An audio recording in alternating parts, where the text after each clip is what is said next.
We light it up like sauce in the sauce in the sauce.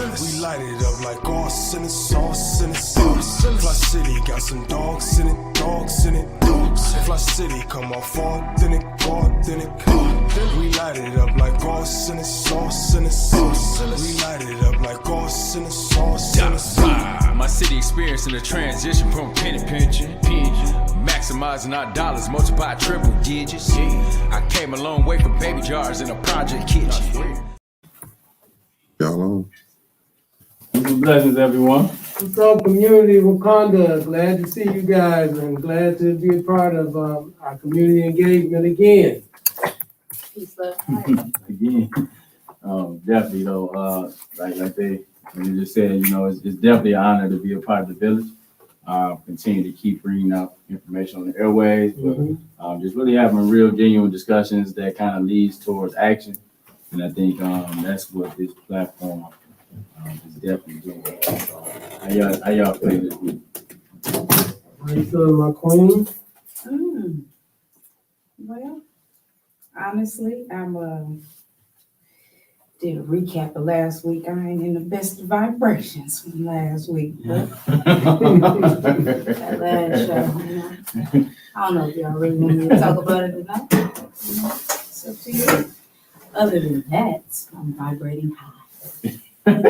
Well, I think it's very important that, a lot of times recapping or just making sure that we're clear about information is always important, my sister. Don't never shy away from that. Oh, I'm not. I just after watching it, it was just honestly, it was Come on now. it was pretty no, What was your take? it was disheartening. Because I think that some people are just, they're not really knowledgeable. Well, I'm not even gonna say that. I'm gonna say that they choose not to be knowledgeable about some things, right? That's right. Because I believe that some of those comments and some of the things that were saying like led me to believe that you really don't want to acknowledge that racism exists still. And you don't want to acknowledge that systemic racism is real. Because some of the things that were being said, like, floored me, like, mind boggled me. Like, I couldn't even believe, like, it's like you don't even really understand racism for real, or you are so satisfied with having the crumbs, you don't want to sit at the table, or you want to sit at the kid table. Listen, I'm not there. I'm gonna sit at the table. I'm gonna scoot you over so I can sit at the table. I'm gonna flip that shit over and ain't nobody sitting at the table. That's where I'm at with it. And I just feel like if that's what you choose to accept, then that's fine. But getting on a platform and say that is embarrassing. It was embarrassing. I'm not even gonna lie, it was embarrassing. But hey, you know what? To each their own. I'm just not there. I'm gonna revolt, resist. F you, I'm gonna take what I'm gonna take it. I'm not gonna stand for it. Then the other thing is that I just don't do the fake. I don't like it, right? I'm not that person. Y'all have known me long enough to know that I'm stand on it. I am where I am with whatever. But I just don't really tolerate like disrespect. And even that sign like underlining disrespect, I just don't like it. And it was a whole lot of that going on. And for the record, I just want to state that my name is Satara. Please use it. Don't disrespect me. Not a little girl. Have not been a little girl for a long time. I've never disrespected anybody by not saying their name or asking what their name was. And I would appreciate it if you would do the same for me, whether it be on the air in your comments or whatever. And however you feel about me, feel that way. That's perfectly fine. I am a person with very thick skin. However, I don't do the disrespect at all. And I have a name and I would appreciate if you use it. Don't refer to me as old girl. Don't refer to me as that girl. Refer to me as my name. It is Satara. And I would appreciate if you did that. That was a thing. The other thing I want to say about that is that, I do speak my mind, and I do say, and I know that bothers some people. I know that bothers some males, right? Mm-hmm. You don't like it when women have a voice and they use it. And that's perfectly fine as well too. And if you feel like I talk too much, then you could choose to scroll by and sit and all. However, just you don't have to be disrespectful about it, you know. And now that made me want to take it somewhere else, and I'm not on that. But you continue to be. Anyway, I just feel like that we as Black people just need to be more cognizant of the things that we say and the venom that we spit out, especially about things that's going on right now. Because if you feel like my is the end all be all, and that's our ticket, then you are crazy as hell. You were talking about that, and I could look, you know what, it was so funny because I could see the look on your face the whole time in your body language, and I was like, man, I'm like, Brother Robert's pissed. Oh, yeah, most definitely. I said, Brother Roberts is so pissed, right? Definitely. And I could tell that. I was like, man, Brother Roberts is pissed off. And I know some of the things floored you because I know you were feeling like, sister, we Black. Right. What are you saying? What do you mean?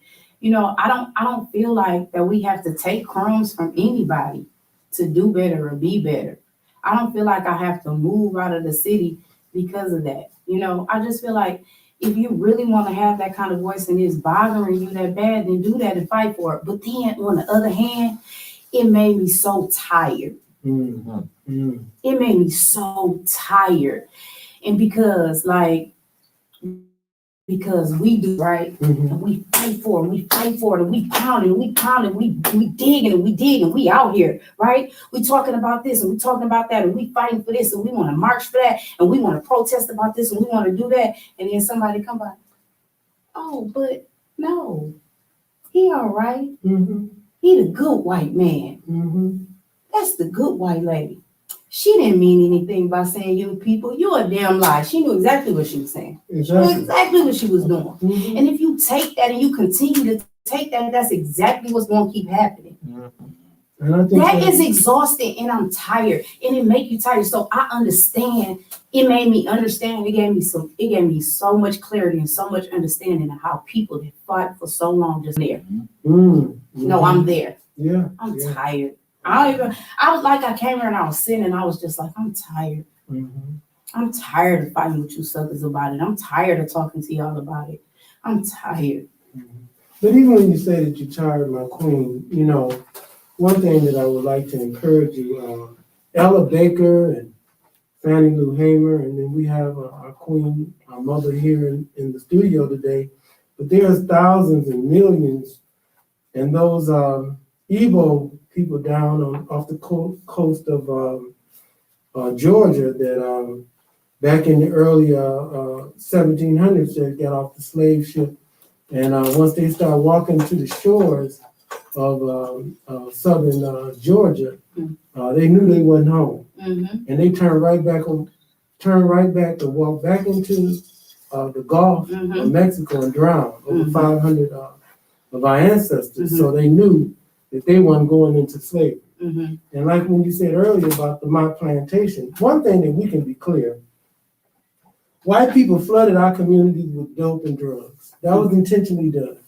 So a lot of times when we complain about the plantation owners and what we continue to be faced with in our communities, Charles Stewart Mott gave the money. Again, they were going to run 475 through the east side, over there by Lowell School. They made sure them white people said no, and they destroyed the Black community all across the country. That's what my foundation, when you want to talk about the plantation. And when you think about the billions of dollars that have come through this city since it was a carriage town, it has always been designed to make sure white people are protected and are comfortable. And we have Black and brown people, if you want to call them Clarence with the good hair or Becky with the good hair. We have people that look just like me and you that will die, meaning Master, we houses on fire. Master, I'm gonna bend over and let you sodomize me, and then come and really vilify you and I in our community, because St. John was an insulated community. We had segregation and Jim Crow. Listen, man, that's why people got it mixed up when you talk about racism. Racism don't have nothing to do with color. It is about power. Absolutely. Period. Absolutely. Now, when you talk about prejudice, bigotry, now you're talking about, like you say, the redlining and all those other things. I want my kids to go to all white school, and then I want to make sure that Northern and Northwestern will make sure Powers is on the hill over there, because it's up there. That's That's right. where Jesus is, your white Jesus is. So again, once we understand the game, because that's what the Panthers was clear about. Marcus Garvey and them, and even when you go back to Nat Turner, you know, and even when you go back to Haiti and what they're doing to our Haitian people, Absolutely. and you got these, and you spend $2 trillion for 20 years in Afghanistan, and now these people are coming over here and getting the red carpet, Yeah. and then we got the nerve to have Joe Manchin and Cinema supposed to be fake Democrats, and we can't get nothing done. Listen, it's time out, because we got to call a spade the way it is. Right. Again, what's happening in Flint, Michigan is done intentionally. We have no leadership. And when you talk about the money that has come to Flint, and you look at the north side, the east side, and the west side, and then you look at the kind of money they spend in downtown, it doesn't take a rocket science to see the receipts of where the money is going, how the money is being manipulated, and then we have people who look just like me and you, the figuraheads, making sure they sign it and say, oh yeah, make sure that the Capitol Theater get $35 million to refurbish that. Oh, matter of fact, we're gonna build a new school over by Sloan Museum, right? Yeah. Keep it over there. But we ain't gonna make sure no dollars come over here. And then if any trickle down on the north side, oh man, you got, along with our brother B.B. Nolan, and you got all these people in these places, Donna Poplar, and all these people in these little places, right, to make sure that no pushback or blowback can come, because they can say, well, we got some raisins in the mix.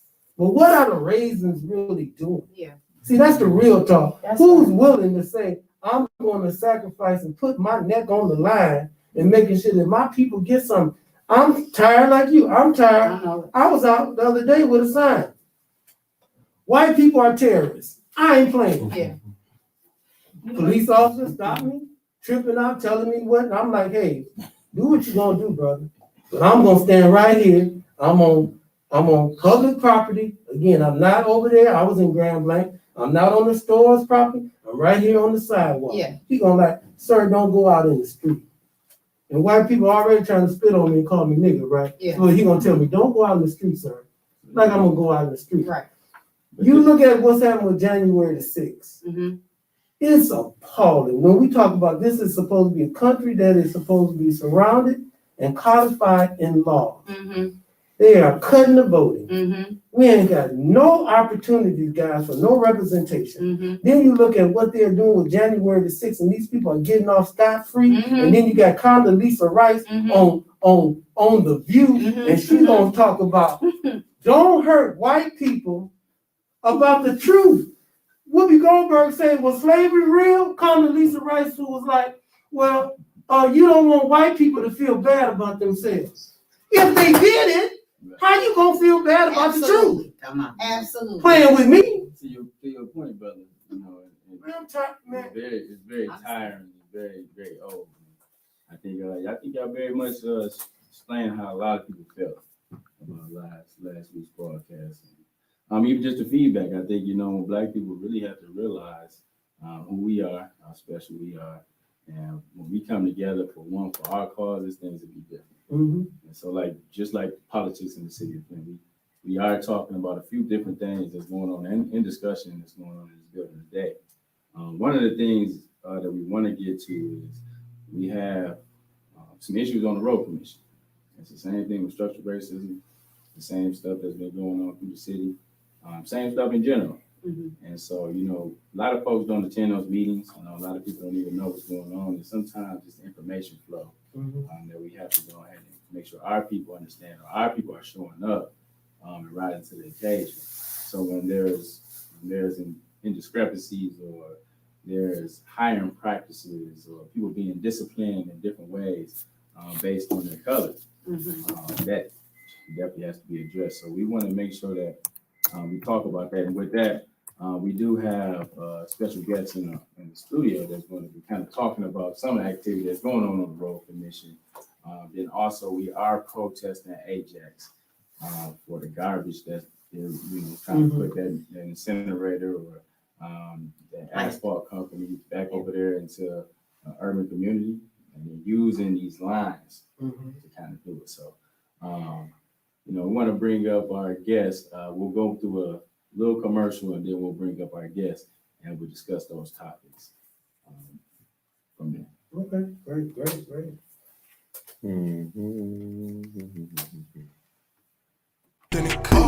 We light it up like arson and sauce and sauce. We light it up like arson and sauce and sauce. Fli-City got some dogs in it, dogs in it, dogs. Fli-City come off authentic, authentic.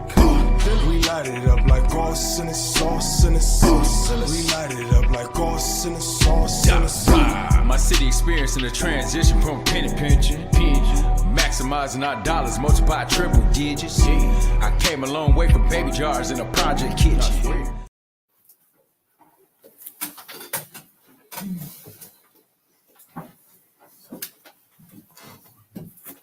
All right, welcome back. We're back in the studio here on the broadcast. We do have our special guest up, none other than Bishop Jefferson, who is an active leader out there in the community. Been on the front line from the water crisis, also working with a number of families, the CBOP organization, just a real heavy hitter. Also, she's going to provide some information as it relates to the Ajax protests and what's going on the Road Commission as well. So, how you doing, Bishop Jefferson? I'm blessed. Yeah. And sitting there listening, don't quit. I'm not gonna quit. I'm tired, but I won't quit. And that's what I was sitting there, didn't know if I could yell out or speak out, hang on in there, because I've been on this journey a long time. And I've raised up children to teach them to fight, to teach them what the purpose is and what the cause is, and why it is so important to speak up and to speak out, to have a voice, and to utilize the strengths that we have. And our strength is in one another. Our strength is that, we're tired. And that's what they anticipate, that we get tired and that we quit. When I used to run track, and when I was close to the finishing line, you get the tired, so you reach back and grab that strength that you need to continue to make it to the finish line. Absolutely. And so we're gonna make it to the finish line Absolutely. together. That's right. And that's what we have to do, is undergird one another. Definitely. It's like the second win. That second win. And the Bible said they call a young man because he's strong. They call the old because they're wise. And because with our wisdom and with your strength, we're gonna make it. That's right. We're gonna make it. And it is our responsibility to speak up and speak out. And so many don't know. So many that have hid behind and said, oh yeah, they got a black man out there or a black woman. But I am so grateful for Dr. E. Hill Deloney, Mother Deloney. They said, you might be my color, but you ain't always my kind. That's right. And you might be my kind and not my color. So we have to understand that when they send folks up there, they ain't always our I kind. got my skin, but you're not my kin. Hey, come on. Let's kind of dive into that, because I felt the energy, when the sisters talking, and even just sitting up here on the broadcast. You try and you hope for the best. I know that's what I do. I really hope, but I value us as people. Yes. And I really hope that we are looking at it from a standpoint that we got to get it together. Like this is our fight. This is our. Nobody can come in and do this for us. We ain't expecting no white savior. We ain't expecting the Mots. We ain't expecting Jesus. We ain't expecting none of that. It's like, it come down to like what we gonna do. Help those that help themselves. And I heard you talk about, Donna Poplar, and I heard you talk about, I don't remember who the other person's name was, but, BB Nolan. And see, many times they put them in a position and tie their hands to keep them from saying anything. And because, you know, your livelihood that you got to eat, you got to clothe your family, you got to have some place to shelter. But like I tell them, call me. But I can say something. My job at any rate, my job is to speak out in the community. My job is to protect the community. My job, no, I'm the one to pay your salary. You ain't the one to pay my salary. And in paying my salary, you have an accountability and a responsibility. That's right. We talk about the road commission. Can I go on here right now? Go for it. Oh, okay. Talk about the road commissioner. I don't know if it was 2 years or 3 years ago. People that were already employees that had been employed by the road commission for years. Right. They asked them to fill out an application and put their race on it. What the race had to do with it? So tell us about the new director of management. Fred Prevent. Prevante. And that was him that did it when he came into the job. He wanted to know what would their race. Race didn't have nothing to do with it. You already have my application. I'm already working on the job. It's not, and you're not the one that hired me. You're not the one that have to give an account of how many blacks, how many whites, how many Hispanics that are on the job. You just wanted to know for your own selfish reason, for your own reason to make this thing. Let's move up to 2021. They just did finish the budget for 2022. Anthony Blanche is a black man. The head over the construction. He got a 1% raise. Donna Poplar, that's over human relations, she got a 2% raise. There's a white man, got a 15% raise. But it's not racism. The other white man got a 10% raise, but it ain't racism. And the other white man got a 4% raise every year without an evaluation. How you giving a raise without evaluation? What was the merit? How did you decide who got what other than skin color? It wasn't because of my performance. It wasn't because I didn't do my job. It was just because I'm in a position that I thought there wasn't going to be no accountability, when nobody watching me, so I could do it like I want to. I've never been in a position or a place that I didn't have to give accountability, or there was no way to determine. When you get a grade in school, it's because of your performance. That's right. When you get a raise, it's supposed to be because of your performance. That's right. Not because Good or if it was because of cost of living. I think the cost of living is the same for everybody. So why do we did? I worked for General Motors. And when they gave a cost of living increase, they didn't do about it. Went across the board. It went across the board, not because of my skin color, not how long I've been there, but because of the terms and the conditions, whether we needed to raise it because of the living conditions. That's right. That's what cost of living, that my living will meet up to what's going on in our community, in our state. And that's why you can go to different states and the cost of living is different because it doesn't cost as much. I mean, we couldn't, on our salary here in Flint, Michigan, couldn't make it in California. Oh, man. Or New York. Oh, okay. Oh, no. Okay, I was in California a month ago and gas was $4 something a gallon Look at that. for regular. I'm not talking about premium, I'm talking about, and they was glad for $4.35 or $4.50. I said, oh, wait, Jesus. Yeah, so No, I'm so still looking for $1.50. well, baby, I'm sorry. I'm sorry. Let's go. That ain't even that You're easy. gonna have to do a lot of shopping that program. Yeah. The points. Yeah. The points, and I do. I work every angle, but Man. look, you got your foot on me, and you tell me, and then when we talk about the road commission Mm-hmm. and this budget, Right. and then they suspended Donna Poplar, and I'm still looking for the reason. And I could have swore when you were suspended from a job without pay, Mm-hmm. Mhm. That's the reason. you had to have a reason. Oh, boy. That's the work, Mm-hmm. the work ethics. Mhm. We got rules and regulations.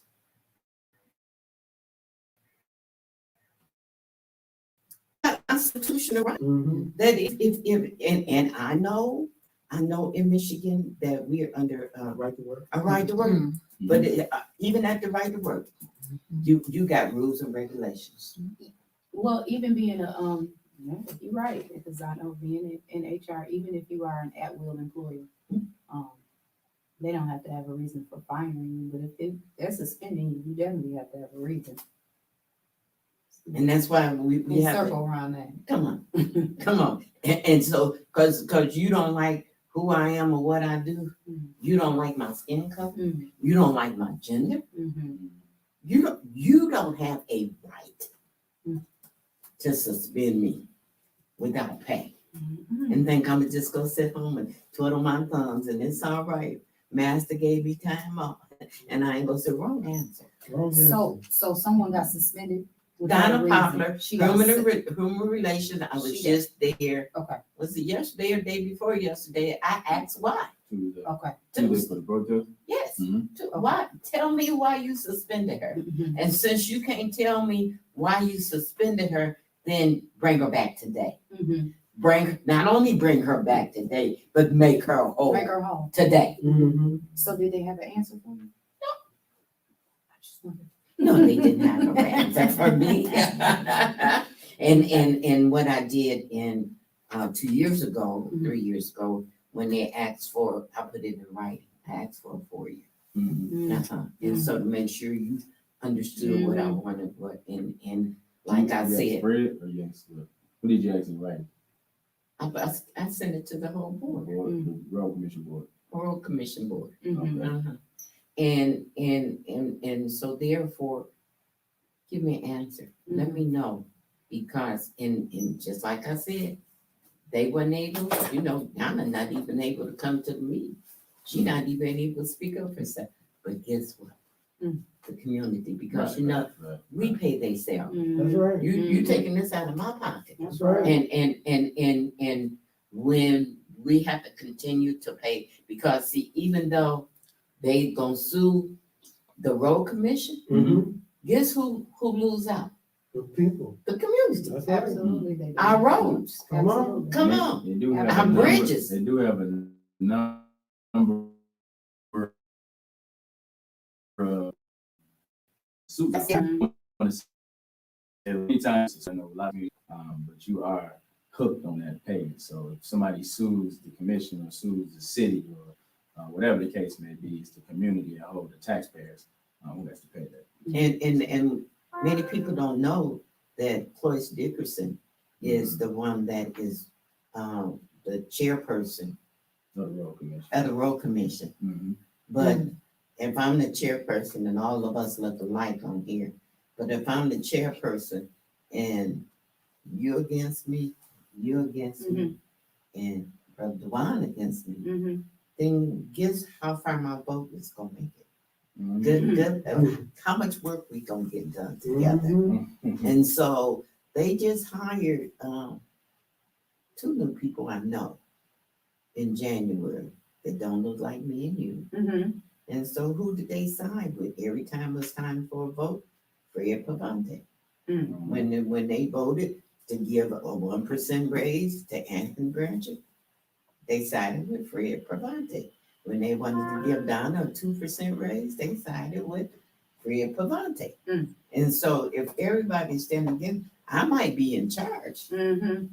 but But- my authority and my power don't go very far Mm-hmm. if I don't have those working with me. And that's what's wrong with Cloyce today, is that he don't have a staff that's working for right, that's working to get a job done, to move forward. He has someone there that's a thorn in the side, Okay. that's fighting against him on every hand, and smiling, what they say, throwing a rock and Hiding hiding their their hand, hands. or smiling in my face, and in actuality, you're not for me. Mhm. You're not working with me. You don't want what's best. Cloyce went out of town this past summer, and they were voting. Mm. Cloyce asked them to wait. They told him, we ain't waiting. Now now the road commission, we have a young lady, the head person in Mount Morris Township, Mhm. Jolene. Mhm. Now she was voted. Oh, yeah. She was voted. Mhm. And who trying to run out there? Pavante. Fred Pavante.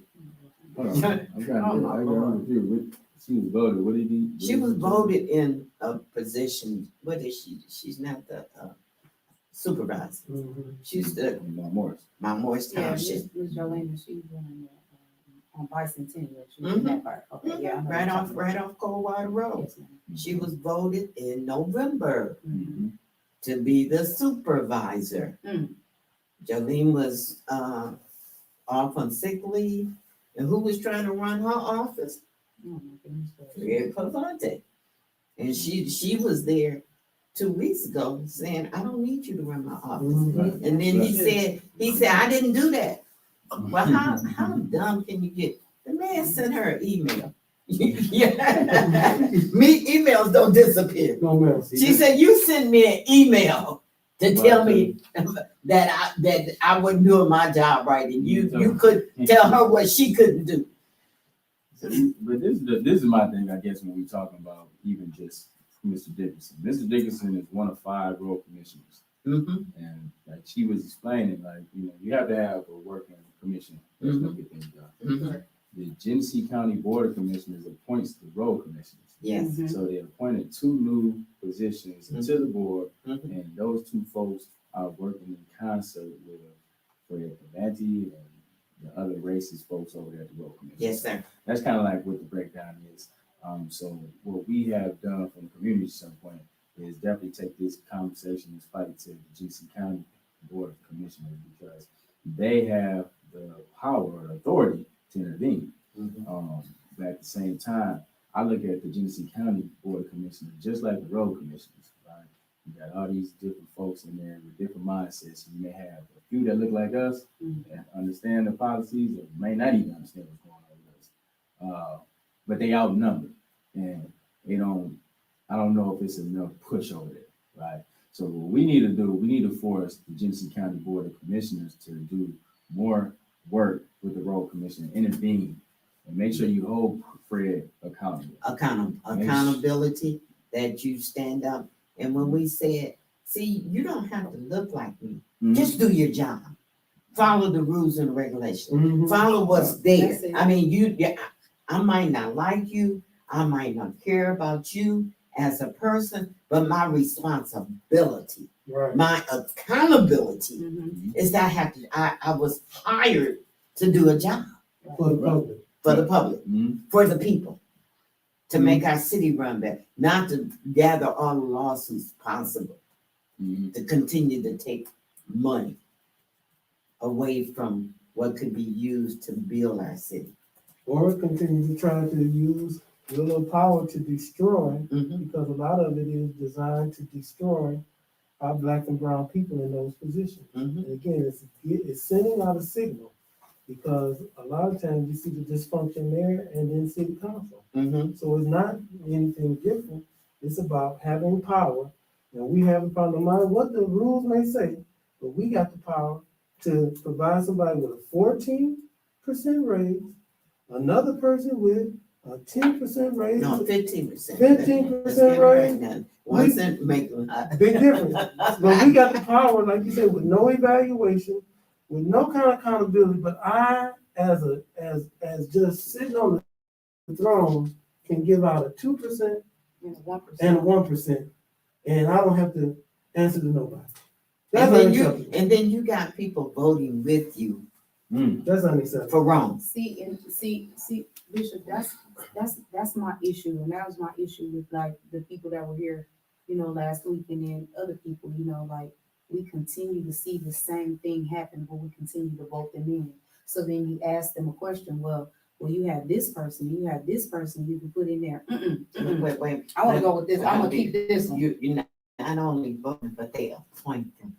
Yes, ma'am. Yes, ma'am. See, it goes beyond And vote. but- When you my friend, and I know you gonna be on my, so I'm gonna appoint you. But it even goes even deeper than that, though, Bishop, because then they groom them for it. Yeah, Right? right. And that's the thing. We see them being groomed for it, right? But it's smoke and mirrors.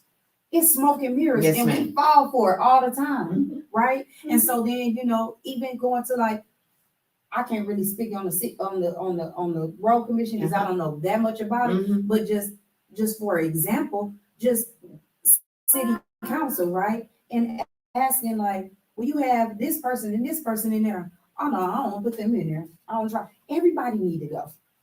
Start it over. Everybody needs to go. Yes. Everybody needs to go because we don't need all that old Mindset. trash Yes. Mhm. and recycling it. Yeah. We don't need that in there, right? That negative. Yes, Mhm. ma'am. Yes, So ma'am. that's my thing, that's the thing. And so I'm listening to you and I'm just like, wow. So we just gonna keep these people in here? This is what we doing. And it's just so, That crab mentality. yes, ma'am. If I can't have it, you're not gonna have it either. Mhm. Absolutely. And then we continue to put these people in place.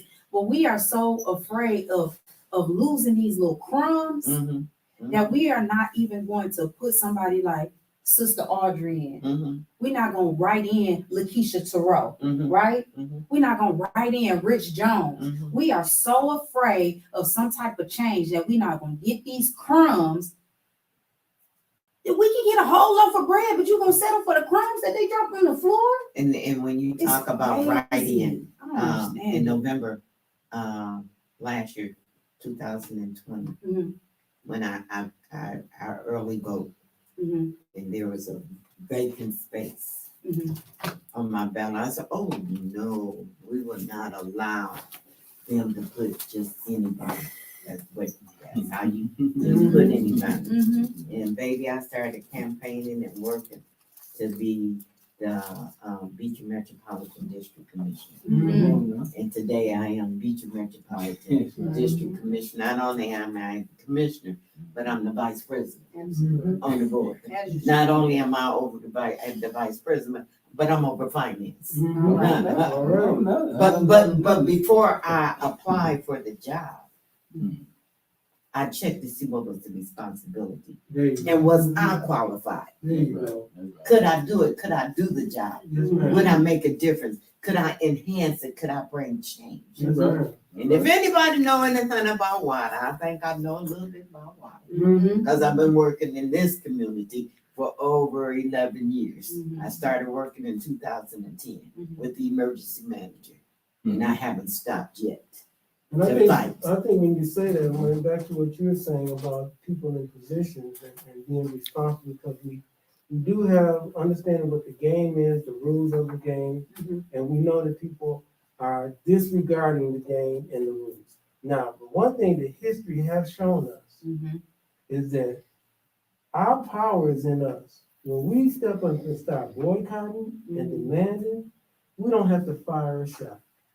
All we have to do is start using our dollar Mhm. and stop supporting this system Come on. that is diametrically opposed to our existence. That's the key because the examples have been set. We have got the blueprint for what we need to do. And again, those Negroes that live in the suburbs, and again, it is a call out to Black and brown people that we really have to really encourage our basketball. NBA just started. They need to stop playing. NFL these guys need to stop. They got the nerve to have Jay-Z running the halftime show. It's unacceptable.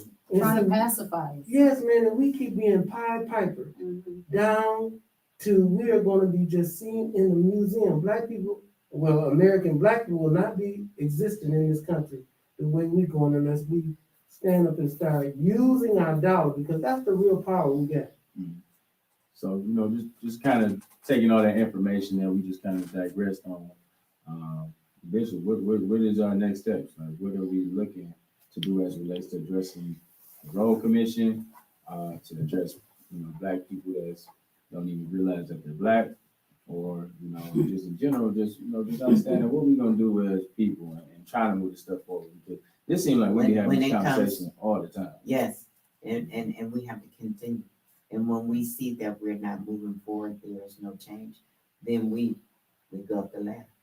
We go up the ladder, and that's what happened. Like I said, we were at the Road Commission 2 years ago, 3 years ago, right back this year. And like I told them, I'm here for the same thing. And that's racial discrimination, racial prejudice. Look, call it what it is. So therefore, we were there 3 weeks ago. And since they hadn't done anything from before, the problem is still there. Then we went to the county commissioners. If county commissioners can't get the job done, then we're gonna go to the governor. If the governor can't get the job done, we're gonna go to the senator. If the senators can't get it done, then we're gonna go to the president of the United States. There you go. Because there is a chain of command. And somebody got to give an account. Somebody got to answer. You can't keep just flicking me off until we gonna do it, or hunching your shoulders, coming. Well, we don't know what we can do. You know what you can do. It's just like Donna's attorney was there. She said, "I've been trying to get an appointment with you." So she came to the public comments and say, if you don't meet with me, then next is the lawsuit. There you go. And hit them in their pocket. That's right. That's what you say. You want to know what's going on? Follow the money trail. You want to know who's in charge? Follow the money trail. Right. For you want something done, follow the money trail. Make them give an account. What are you doing? What are you, and so our next, if they don't, and I've been running all day, so I had not been able to check to see if they reinstated Donna or not. But we're not gonna stop. I thought we're not gonna stop. We're not gonna quit. We're not going away. We're going to the next step. We're not gonna sit here and beg you for something that is ours, Right. that is right to mine, that I'm paying for. I'm paying for it. And as a citizen of this community, we are paying. And so But I don't think people know that. I don't Right. think to the fact that you don't know that your taxes go toward these salaries. So Yes. it's like if I feel like if I bought something, then I own it. Like if I bought this car and I need to go make a run, I'm gonna make a run in this car. Ain't nobody gonna get this car unless I said you get this car. Right? The same thing when you paying towards someone's salary. Like, listen, I'm paying for your salary, i.e. city officials, folks who have been elected, right? Appointed. So if I'm paying these salaries, then I'm letting you know that, hey, listen, I'm paying for you to be here. yes.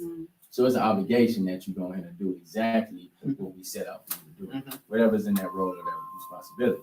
See, I don't know if that has really kind of even anguished in folks' mind the type of power that we have as people. I think us, we're getting there. And look at the elections, because had it not been for Black and brown people, Come on now. We want the that. president would not be the president But we today. need to win on a local level. Yes, we do. I'm tired of us going for the big ones like that. But what I'm saying, they recognize and realize that their voice and their vote was important. And see, what I've always believed in doing is that educate the people and that they can make a knowledgeable decision. a knowledgeable decision. I said I've been fighting a long time with the water. 2012, we educated the people about the emergency manager, what it would encompass, who it was, what they were doing, and how they were mistreating the people. And on the ballot, we won unanimously. We sure did. We did. Now, Snyder During that came. election locally, when you talking about doing an election locally, Locally, the water and crisis first hit. Yeah, in 2012. And we had to fight in February, and I can go down the line. In February of 2012, we needed 152,000 signatures. We got 215,000 signatures. We turned them in February. In March, they said that the font was not right. In April, we went to court, and they had 2 Democrats and 2 Republicans. So it was a tie. And so then we had to go to court in in May in Detroit. And they ruled that the font was all right, but we end up going to the Supreme Court. That's why I say I don't mind going and fighting until we get. And when we went to the Supreme Court in July, the Supreme Court judges hadn't decided to vote on it. They just heard us.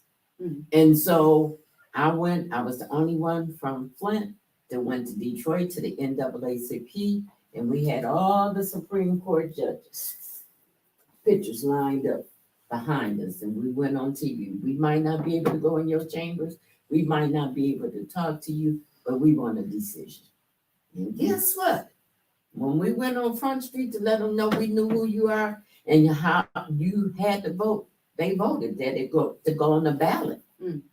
So it was a fight just to get it on the ballot. But then we went all over Michigan. Upper Peninsula, we went all over Michigan getting signatures. We sure did. To get signatures and to get them to vote. And they voted. This is for the clean water. I said they voted for clean water. No, they voted for against the emergency manager. I got one question. When you saying you want to go to like all these different places, how we gonna make the president, which is a white man, even like you said, how we helped the blacks when I voted and we got to 50, but look at Joe Manchin, Kristen Sinema. You got 2 people, Joe Manchin talking about walking away from the Democratic Party. So after all the voting we did, we still got the Dixiecrats that don't nobody seem to forget. You got the progressive. Like you said, we got Gretchen Whitmer. She a Democrat, but was a Dino, Democrat in name only. How we gonna go to these people, what is it, like 7 years later, the water still ain't clean, all the money that came in, money been misappropriated, but we're gonna go back to these same people and asking them to do right when they ain't did right from before. Well, that's just like, I went to Washington, D.C.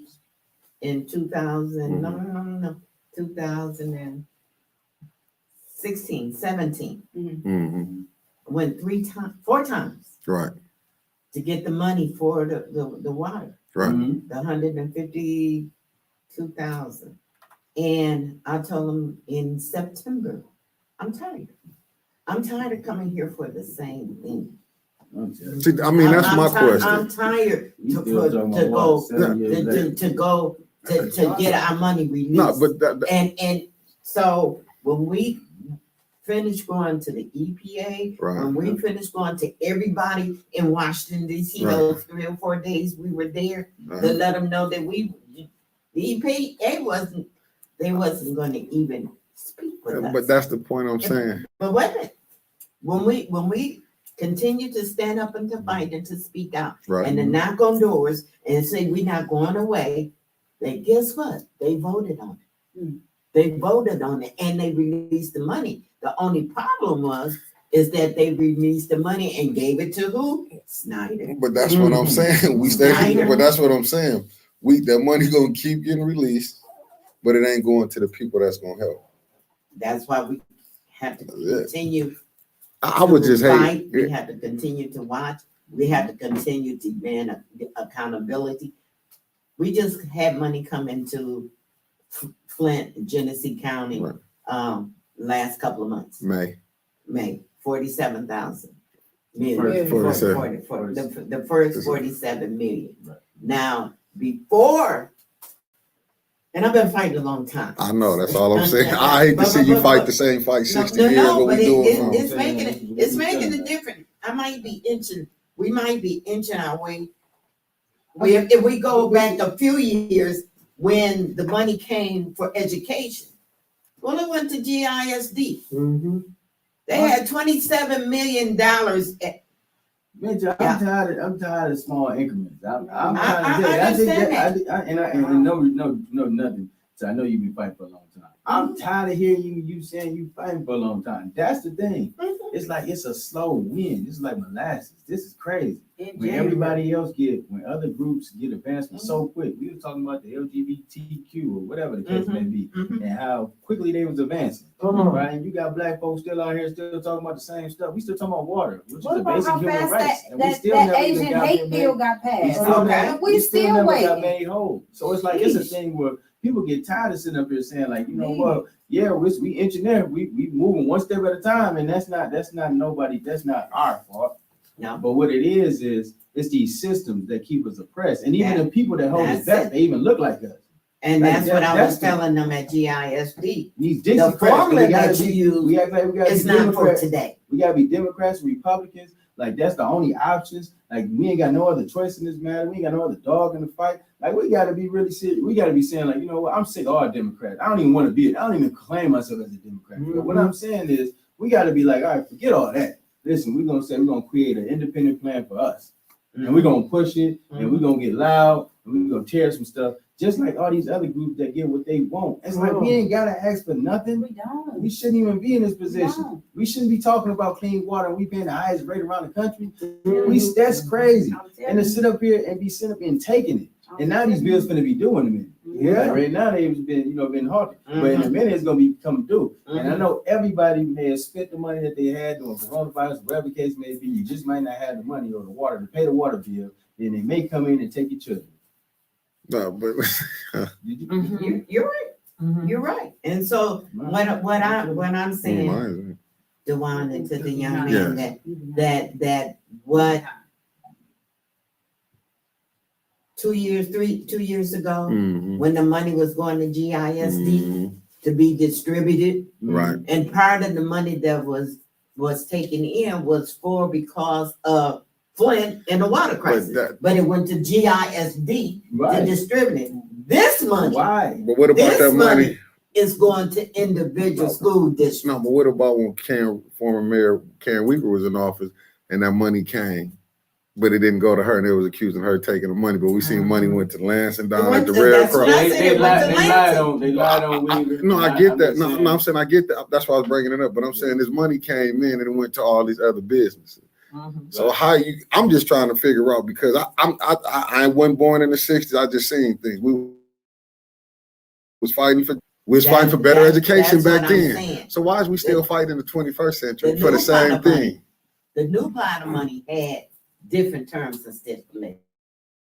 So they're going to GISD, is going to individual school districts. That's a plus. That's the difference.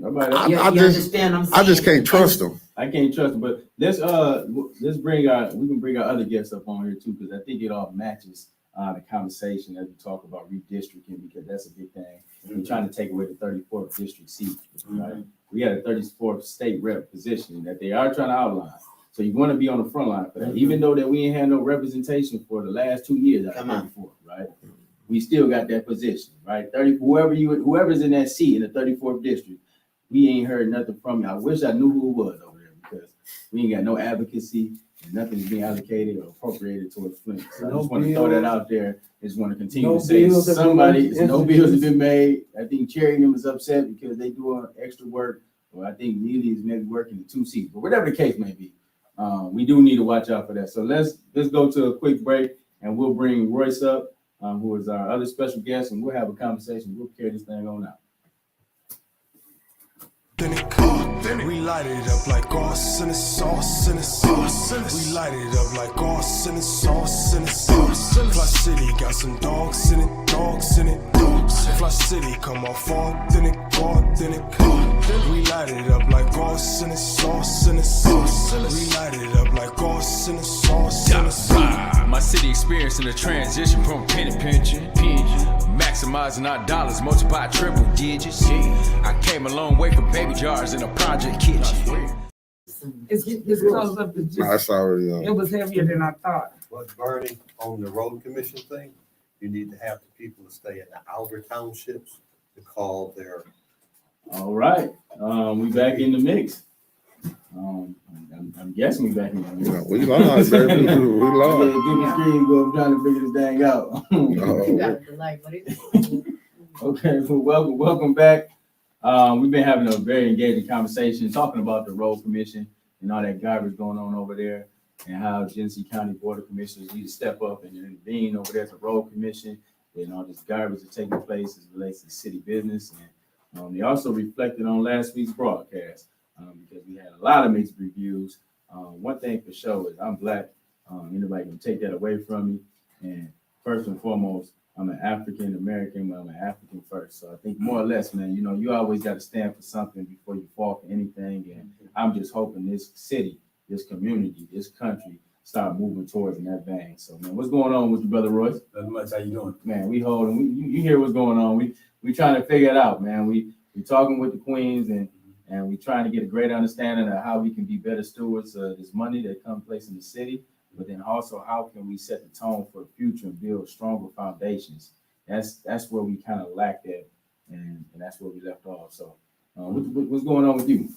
Well, I've been listening to your conversation, and it makes me think about, you talk about Bishop Jefferson and how long he's been fighting and all these gains. Mm-hmm. We study history, and we talk about the gains that we gained through the civil rights movement. Mm-hmm. We talk about the voting rights, but slowly we're losing a lot of those privileges. Yeah. We're losing a lot of it through the court system, through administrators, appointed administrators, whatever they're doing, the judges. Mm-hmm. And just to put to your point, we have to vote on our eligibility to vote every 25 years. Mm-hmm. I think we are the only group of people that have to do that. Mm-hmm. That should tell you a lot about this so-called America. And right now, that's in more jeopardy because of redistricting. A lot of people don't understand is with the census, Michigan lost a lot of people. So the population is down. Flint's population is down. So right now, when redistricting, they're looking at taking away the 34th district seat. Historically, a lot of people don't understand that Mr. Clack, Mr. Stanley, and a group of people, they fought for that district to make sure that district was carved out specifically to make sure that people of color or people of Flint had a voice. But right now, there's a proposed map that's going to pair Flint, that part of Flint, with Mount Morris Township and Swartz Creek. And we don't align demographically, we don't align economically, we don't align, our interests are different. And we know that if you pair us with those two different areas, we're going to lose that vote. We're going to lose that race. So we won't have any representation. We have no chance of representation if they take away that district. So what we asking at the Black Caucus, the Genesee County Democratic Black Caucus, is that people show up. We have a meeting in Flint on October 26th at the Newark Financial Center. It's from 1 to 3, and then I think it's a lunchtime, and then it's from 5 to 7, I believe. 5 to 8. 5 to 8. So thank you. And we asking for people in Flint to show up and speak and talk about their disdain with this proposed map and how it's going to affect Flint. I listened to you guys the whole show talk about, how people of power aren't representing us. This is on the local state level. I mean, on close, like right here on the state level, where if we lose this voice, we don't have anybody in Lansing to fight for us. We already know you guys talking about the water crisis. Ain't nobody fighting for us right now, Roy. Well, I'm not going to. Well, if we lose, we will. We do not have anybody fighting. She ain't said a damn word. I'ma say it. Listen, she ain't said nothing. But if we lose the seat, what's gonna be the difference then? That's all I'm saying. Yeah, but we have a choice to vote somebody into that seat, right? Okay. Right. So if y'all don't agree with who's in that seat right now, we have a chance to vote the right person in. We have a voice, but if we lose that seat, we're not gonna have that opportunity any longer. So we want people to talk about, how that's going to affect the voters' right. Roy. and how that's gonna repeal that. Can I ask you a question? Yes, Okay. sir, from the crowd. So, right now is 34th district and then the district that John Cherry is, right? Yes, sir. So is the new one putting us over into John Cherry part? No. Why? And it's proposed, so right now, and that's why we have to show up at this meeting on the Okay. 26th. We don't want this. We don't want it. We gotta speak up now, and what people gotta understand that we stuck there for at least 10 years. So we want the one to where they're lapping over and giving us the other part of Flint? But let's talk about, with this No. whole process, we could even draw proposed maps. Okay, People can submit those maps. And we do have a map that is proposed that includes Flint, Yep. Beecher, and Mount Morris Come Township. on, that sound about And right. I like that one. And I so like I that do Nah, have I the like number that one, but of boy, that one, listen to and it. that we will be able to. so we need to contact people in Beecher. Yes, but what we need to do is be there on. And we on need people in Tuesday, on the Beecher to be there 26th. on Tuesday. Let's do one thing at a time first, right? On No, I 26th, said we on- need people in Beecher to be there also. Yes, and so what you have to That's what I'm understand, saying. This is, so it's been going, so I don't know if people understand, like in 2018, when we had the election and we voted to no longer let the politicians draw these lines, because that's what we know, the gerrymander issue where, whoever was in power was redrawing those Right. districts to benefit them. Mhm. So Mhm. people overwhelmingly stepped up and said, no, we want Well, everyday Roy, citizens to do this. Roy, So right now, and what you saying makes a lot of sense because Flint and Beecher are both communities of interest. Roy, Come on now. that them people that are drawing these districts up, Yes, Flint ain't got no reputation in that. no, and that's when, and we can talk about that because there's concerns about how these people were selected. I guess they had an event at the U of M Flint and they didn't take the names of those people. Those names, we don't know what happened to those names of people that put their names in the hat to be put on this commission. There were so many stipulations on being on the redistricting committee. If you ran for office, if you had this position, that position, you could not, Be on that. you couldn't be on the redistricting. And so they had so many stipulations to many of the people that applied to be on the redistrict didn't make it. Well, okay, so I'm on the outside looking in. I'm the Beecher representation you talking about, Rich. That's me, right? So I'm on the outside looking in. So now I'm the Beecher representation. Now I'm representing. I'm saying this. So where is this even at? Like even being in Flint, I think that's the biggest issue. There's a handful of people that know about this, right? Like you know. But then I don't know. He don't know. She don't know. They don't know. And then, but so the majority doesn't know. So then this is how stuff gets slipped away. And then we don't, I just feel like we don't talk about it enough. We don't put it out there enough. We don't demand that it's out there enough. So even knowing who it is or demanding knowing who it is, I feel like we even more have to demand that everybody knows that we need to fight this fight. And that's the issue because I didn't know y'all was trying to add them in there. How y'all I say get that all y'all? the time. But I'm like, I want to be. But how y'all be like Republicans and get y'all messages out there, like how they get theirs? So And I know we're late, but the 9th hour is better than than the 10th hour. And so therefore, I will have flyers tomorrow. I think they said they will be ready. And I'm gonna stand every place. I'll tell you what we have done in the past that work is wherever you know there's an event, you stand out there and pass out flyers.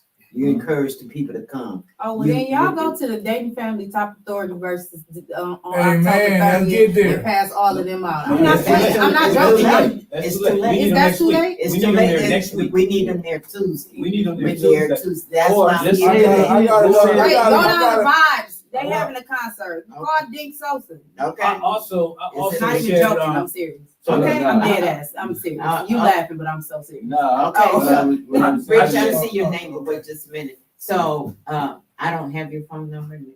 This might not be the first can have time I met you, You know, but you can have it. we gonna work together. We gonna get Yes, it ma'am. done. And that's Yeah. what we have to do. We have to, wherever we find that there are people that we need to reach out and touch. I even have the phone number for those seniors or those people that are not getting out yet. so they can still testify. They still, their voice can be heard. I have that. So that we can get them involved also. We want the seniors, those that are still in quarantine, those that have a compromised immune system, that can't be around crowds, but you still can pick up your phone and testify. You still can be a part of what's going on. I do have the phone number. I do have the information. So, What's I the know- phone number? 833 Is it 833 968 968 3729. 3729? And this Call is the for number for- redistricting comments. You can That's also, on Tuesday, the 26th. Uh-oh. One more time with the number, 833 Yes, ma'am. 968 3729. Put it in, you put it in the chat.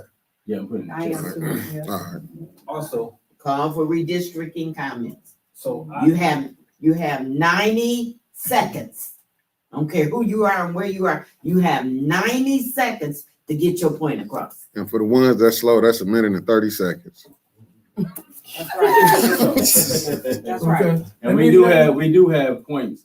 Brother Royce also provided some points that you can discuss during this convening. So we do encourage you to read those points Yes. and then do some research yourself. Mhm. And so I shared those on the Black Caucus Facebook page, but then I forwarded it to the Black Lives Matter Facebook page. Okay. So for people that's on social media, they can go and see those talking points. Also, Bishop Jefferson talked about you can call in. You don't even have to be in person. Right. You can go online and request to speak publicly from home. Mhm. Come on now. That's on that Facebook page also, but Mhm. I have the website if you want to put that in the chat as well. What's the website? I can just let you see it on the phone. We gonna put that. I'm It's a going flyer. rogue here, I don't have It my was a flyer. glasses. It was a flyer that Bishop Jefferson actually just sent I can't see over. nothing, I can't see out there. And we'll put the flyer on the page. We'll put it on Fli-City, We're gonna put it on the Fli-City, and then Right. also we'll put it on the Black Lives Matter. and I'll share it to my We'll page. We share need it to out. everybody. What we need to do is make sure that we get everybody out there this Tuesday. Yes. There's 2 time breaks that you have. I think you said 1 1 to to 3, 1 to Next 3, Tuesday, next 5 to 8. Yep, Tuesday, The 20 October 1 to 3. 26th. This Tuesday coming up. 1 to 3.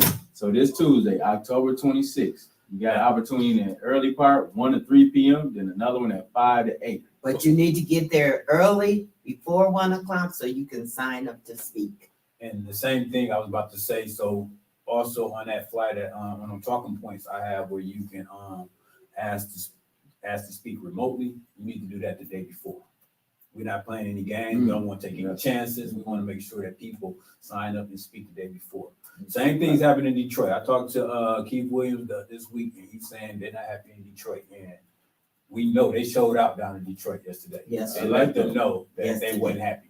I like that. And what we have to understand, there are people from other districts that's coming in to take up our time, but we're not gonna have it. Yes. We're You not talking gonna have it. on On Tuesday? Tuesday, yes, Yeah. sir. So you can go to any meeting you want to. Right. And we were going, and that was the original strategy, is to promote those other meetings, but then we came back together and thought about, we want to concentrate our efforts.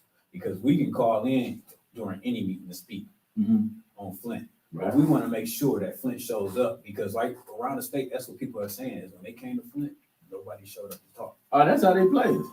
And then, Rich, you had your hand. yeah, far as when I could go, cause I'm finna go holler at my people in Beach. And I spend 20% of my time in Beecher. And I don't know nothing about their election system. So far as right now, what district is they in? Beecher is in, 49, who's 49? no, Cherry. Is that Yeah. Cherry? I think Yeah. they are. Yeah. in Cherry. So Yeah. they go Beecher, skip over us, then start with Cherry, and then go somewhere else. No, what No, we have to they- understand about the about I'm talking about the districts. present one, the present one. The present one. What happened? Flint lost so many people. We have 81,000. I understand that. And so therefore, we need 85,000 to hold on to our district. And so, one thing I was concerned about when I was on the call yesterday is that if we take from Beecher and we take from Mount Morris Township, would it cause us to lose 49th district? But it will not.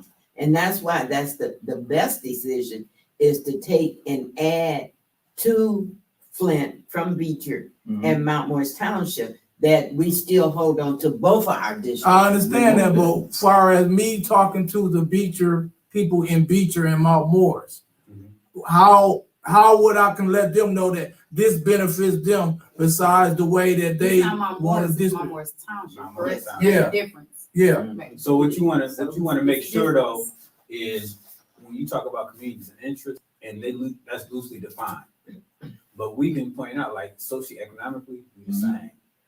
You know, Correct. Our needs are the same. Correct. So that's in common sense. You want to keep those type of districts together because they need the same type of representation. They need what we need in Flint. They need in Beecher. You sure do. You seen our streets?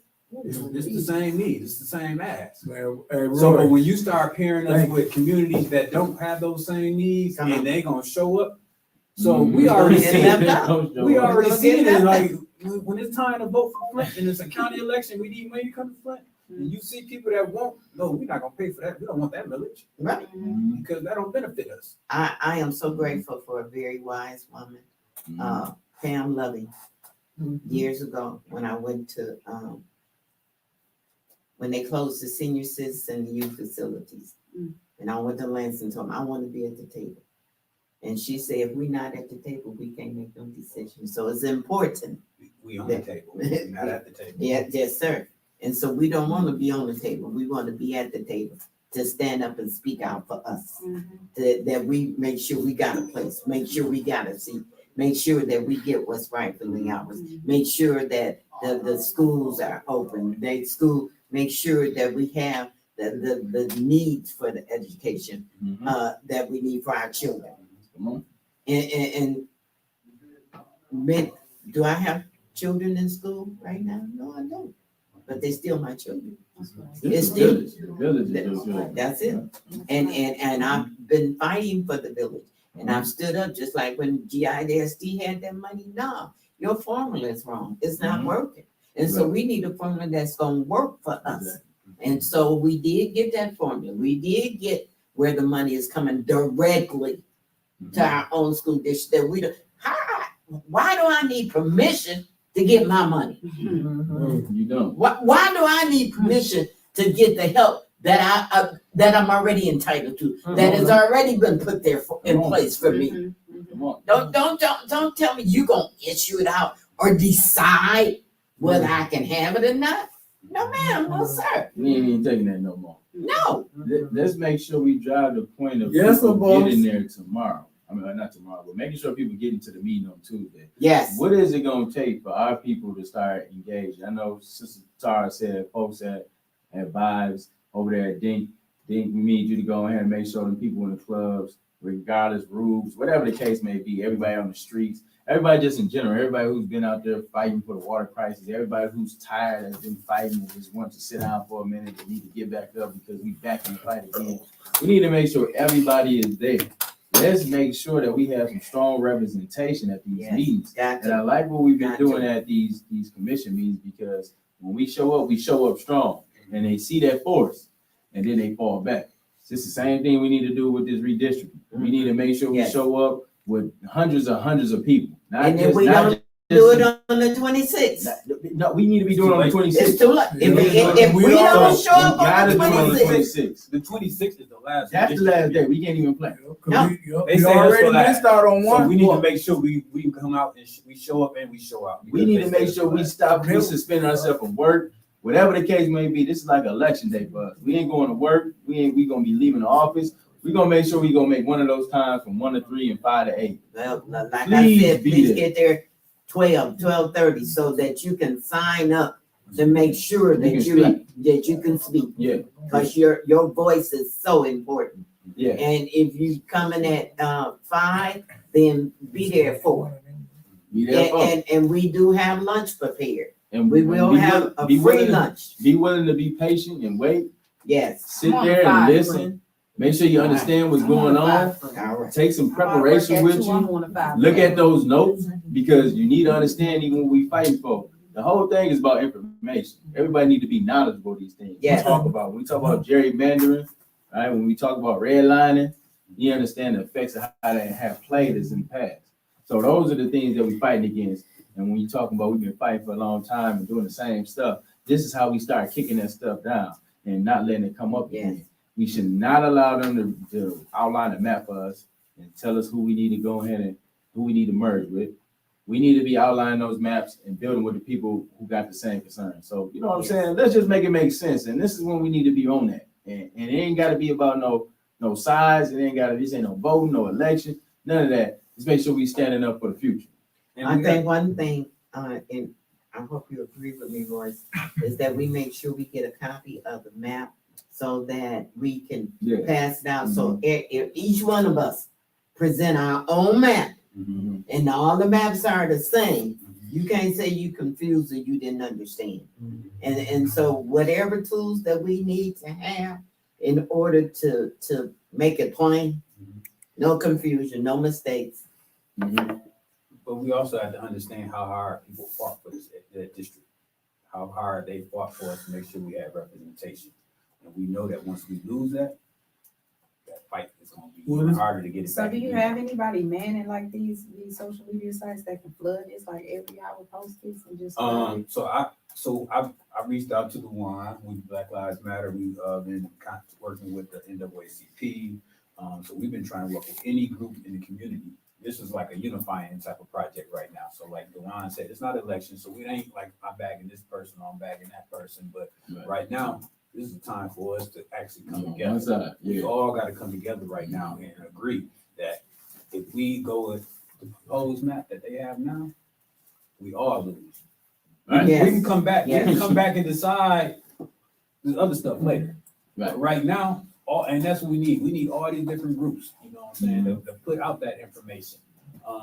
They can share our information. They can create their own information. I would like to have some type of unified platform or like unified talking points so we can talk specifically to what's going on.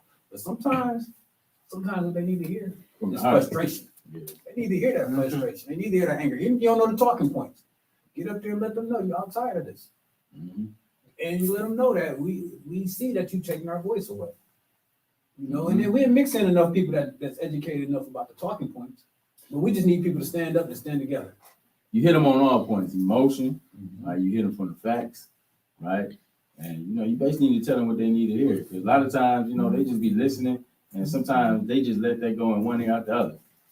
And we don't want to be there for nothing. We don't want to allow these type of things to take place, man. I be sick too. I be very frustrated, but you know, it's like, brother, I can't even sit down. I can't even be tired because it's always something else coming up in the wind. And it never stops. You can never be comfortable. But you know what I'm saying? Imagine how tired you're gonna be. You just pull all this stuff on. So yeah, that's what keeps you going. That's what keeps you fighting. And I hope that people taking hold to it because it is a wave coming, Bishop, like she was saying. It is folks waking up and people seeing this stuff, man. People waking up. We got a lot of young folks that's out there understanding what's going on in these conversations and being involved and being engaged. So we just need to always be 100% of the effort, right? And this is a time when we need everybody on point. Well, now is the time right now where we need to just put all of those differences to the side and everybody get down and just get in the fight, in this one fight. Yes. We just all need to put that all aside. I don't care who you listen, vote for Kate. I really don't care at this point. Don't vote for Kate. No, don't go that. We ain't voting for Kate, but we on this situation. But what I'm saying is, we set all of that to the side. We just need to all set that to the side and really work on it. I think that's the problem. Like we don't get focused. We need to at this point we need horse blinders on, right? So we can just block out all of that other and just focus. And that's exactly what we need to do. We need all hands on deck. We need everybody, all hands on deck. We just need everybody to do their part. We need everybody to go out. Everybody get mad. Everybody go up there and say something. Like you said, even if you don't know the talking point, just say, I'm tired. I'm tired of looking at this. I'm tired of somebody not being able to speak for me. I'm tired of Not having representation. Not having the representation, or having the representation in there that's just gonna sit and collect the check. I'm tired of that. See, we can fight that battle. Cause we are tired But of that. right now, we need to fight this battle to make sure we entitled to representation. Yes. Come on. Absolutely. And make sure we keep that representation. And Come on. make sure they know that we just tired. We tired of, people in March.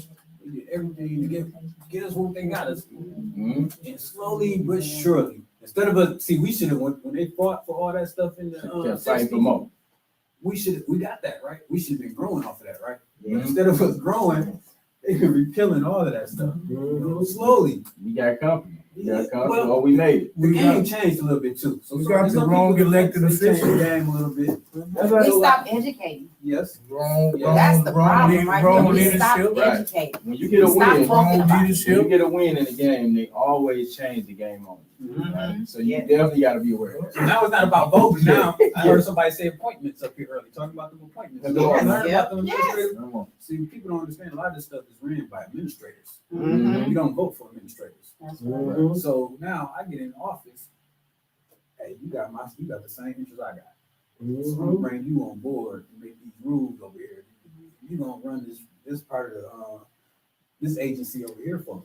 And this agency is gonna put these rules in place.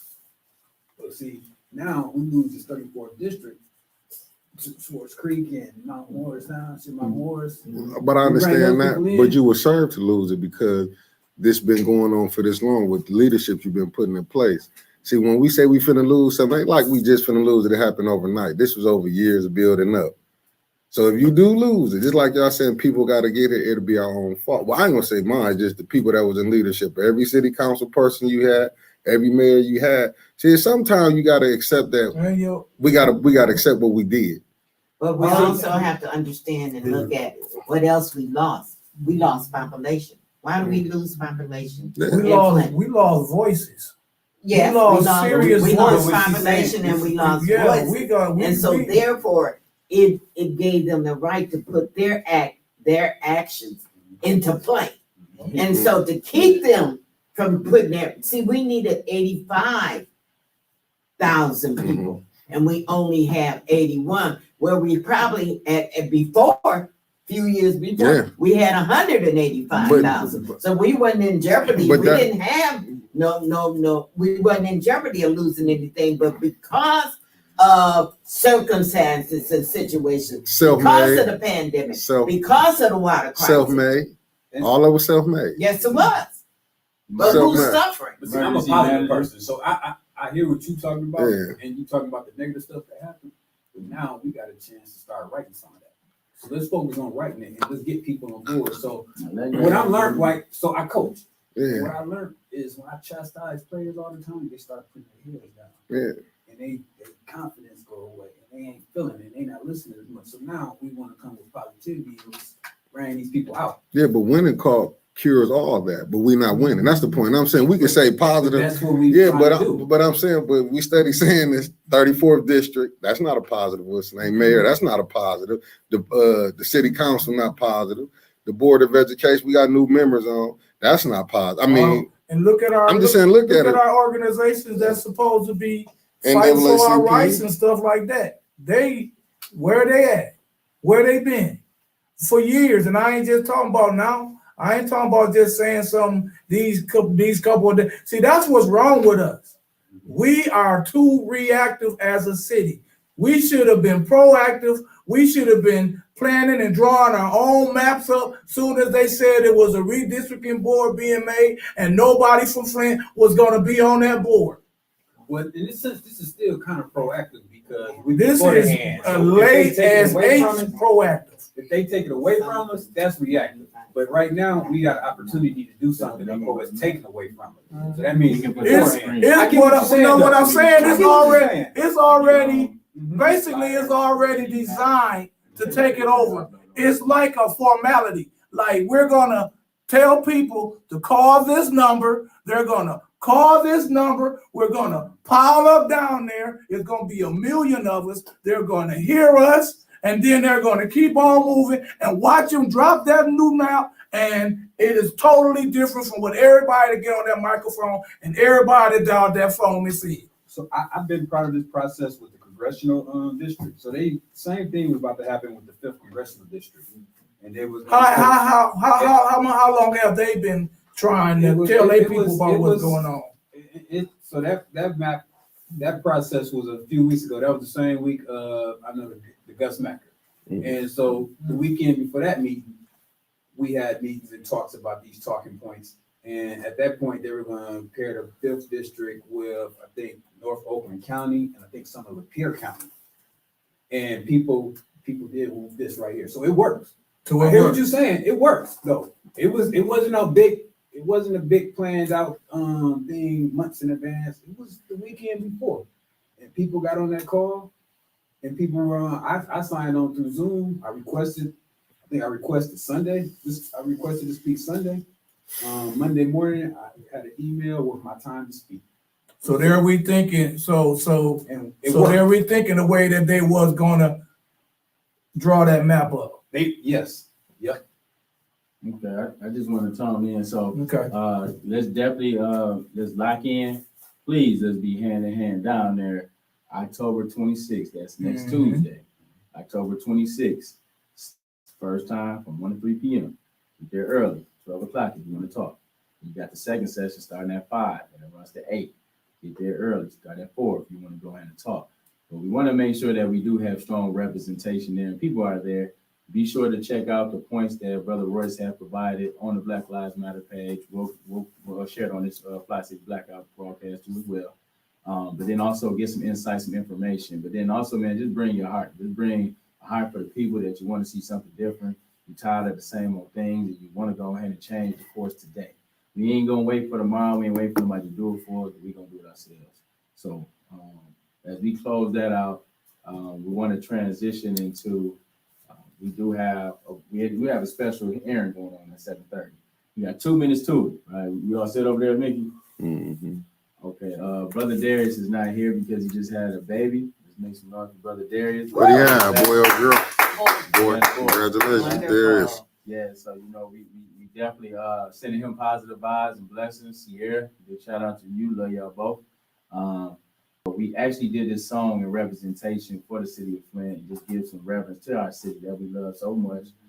We came on there and we put it down in the sense for what we believe. So we wanted to air the video on the Fli-City Blackout. We wanted to make sure that y'all tell us and give us some feedback. Let us know what y'all think. Subscribe to the channel. We want to continue to come out with constructive music. We ain't talking all that crazy stuff on record. We really come with a message. And I think that's what everybody in these young folks need to hear nowadays. So with that being said, we want to make sure at 7:30 we'll do a premiere. How we looking over there, man? I'm gonna do it in a second. It's 7:29. I probably got like 30 seconds. Okay. And I do we want to say special thanks to our guests. Y'all check it out too. Y'all can be able to see it. This is I'm following that page. Oh, you got the page. Okay.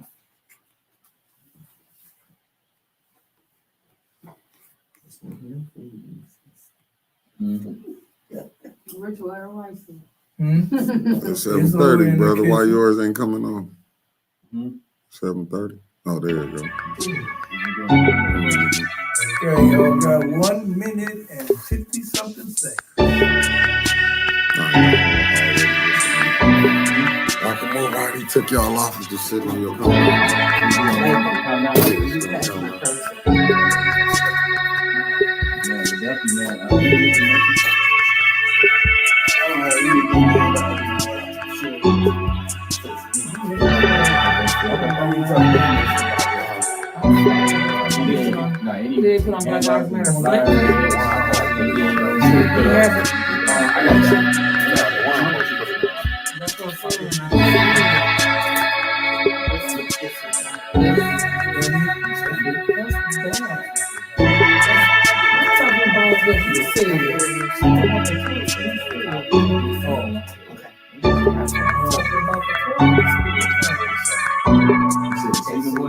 Yeah, what page you put it on?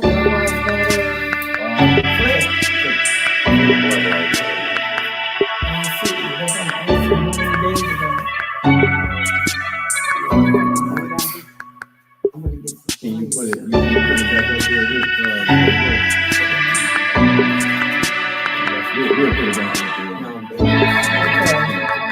Did you put it up there earlier this week or something? Yeah, I'm good. Okay, so let's talk about it. You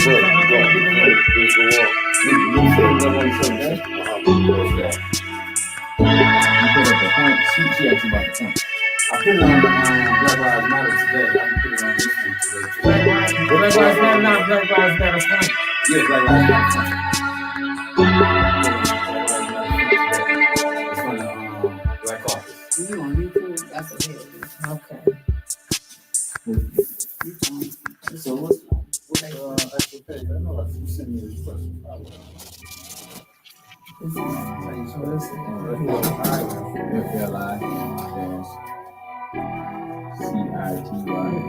Oh, can we get some more volume? Tennessee County Democratic Black Caucus. This on your whistle now. Got some dogs in it. Okay, now you got it on there now? Fli-City, come It's on. over. You behind. We light it up like sauce in the sauce in the soup. We light it up like sauce in the sauce in the soup. Fli-City got some dogs in it, dogs in it. Fli-City come on, fall in it, fall in it. We light it up like sauce in the sauce in the soup. We light it up like sauce in the sauce in the soup. Rain may come, we coming for this, cover charge, cover charge. Pain come in, we force ourselves to be strong for it, strong for it. Northside slum, prison beds, and I'm better for it, better for it. Representing Fli-City, I'm making noise. Random corners, pushing packs, looking back, hands up, ain't seen the past. Fli-City got a city tax, hashtag ski mask, crime waves, I speak to God. City giving rich vibes, beef knocks through speaker box, don't speak a lot, just move around. Water dirty, streets dirty, we're clean. We okay, we grew up at survival schemes, ride dreams, line dreams, trouble seems like peace to me. Trouble sled and victories, not picture me. 6 months out of one month, on the news, talks with Maddie on the news, run the city, leap with all the holy city, light the city, bless the city with odds and all the is open to us, just push your lane, cause crooked man, and we straight out, but they tearing down, north side, south side, east side, west side. You want to see it for yourself? Yeah, okay, so y'all want to get up and do that? That's just man the connection bad back here.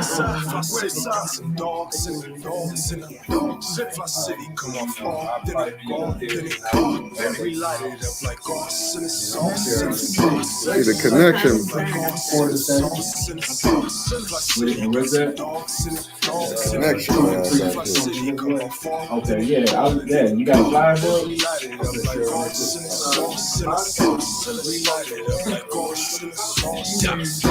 My city experiencing a transition from penny Oh, you taking it? maximizing our dollars, multiply triple digits. I came a long way from baby jars in a project kitchen. Nowadays, I read grab charts and just mind my business. All praise to the Most High, how this young king living. Resurrecting the spirit of Osiris, how I'm living. Hustle and motivation. I'm on tour right now, and I'm dope with it. They lied to us, stole assets, still in crisis mode. Water warriors like 1,001, we will not fold. I'm sick of fugazi leaders and career politicians. The father said people perish due to lack of vision. It's time to rise, Black Lives, baby, it's on the flow. Bet it back, no 9 to 5, only 10 to 4. A city of monsters and a bunch of go getters. We don't rock with starters, we too authentic. Authentic stars, we too authentic. We don't rock with stars, we too authentic. Authentic stars, we too authentic. We don't rock with stars, we too authentic. Authentic stars, we too authentic. We don't rock with starters, we too authentic. Authentic stars, we too authentic. We don't rock with starters, we too authentic. Hey, let's get it.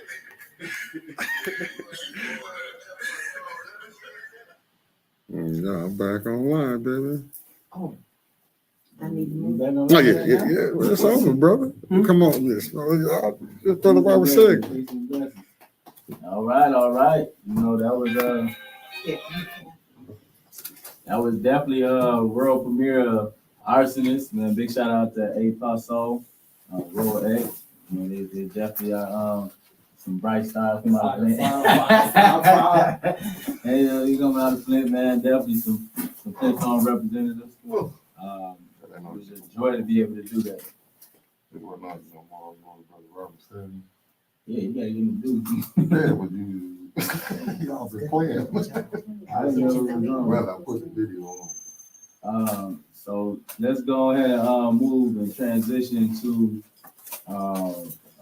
History Impact segment with Brother Roberts.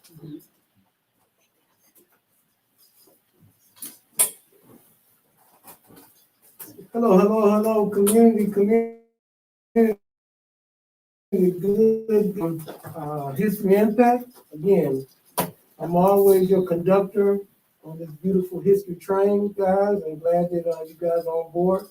Again, we got a beautiful young brother today that we're gonna highlight. His name is Philip Igawali. Again, Philip Igawali from Nigeria. He's a mathematician, an extremely gifted mathematician.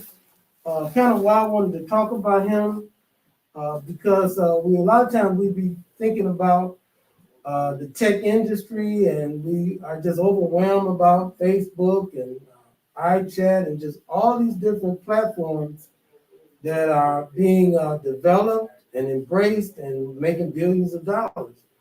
Well, this brother right here, again from Nigeria, and a lot of the work that he has done as being a mathematician and an engineer and a calculus, he provided a lot of blueprint for the algorithms and the different computing capacities of these supercomputers.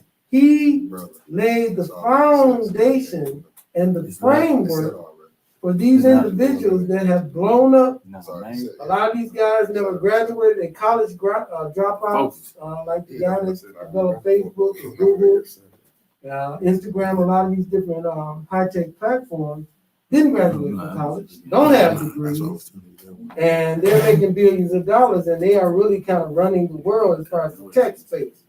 I wanted to highlight this brother, this African brother, because at the age of 17, what he was able to produce at the age of 17 is just awesome, meaning coming up with the formula that allowed these individuals to take advantage of a lot of this information that he provided and laid the framework for.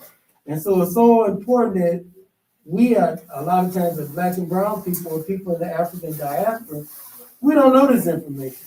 We don't realize the power and the gift that we have and what we have done as far as building the framework and the foundation for many things that happen in the world. When you think about the traffic light, again, thinking about the traffic light that's around the world and the gas mask, again, Morgan developed that. When you think about those little things of blood plasma, you know, Dr. Charles Drew.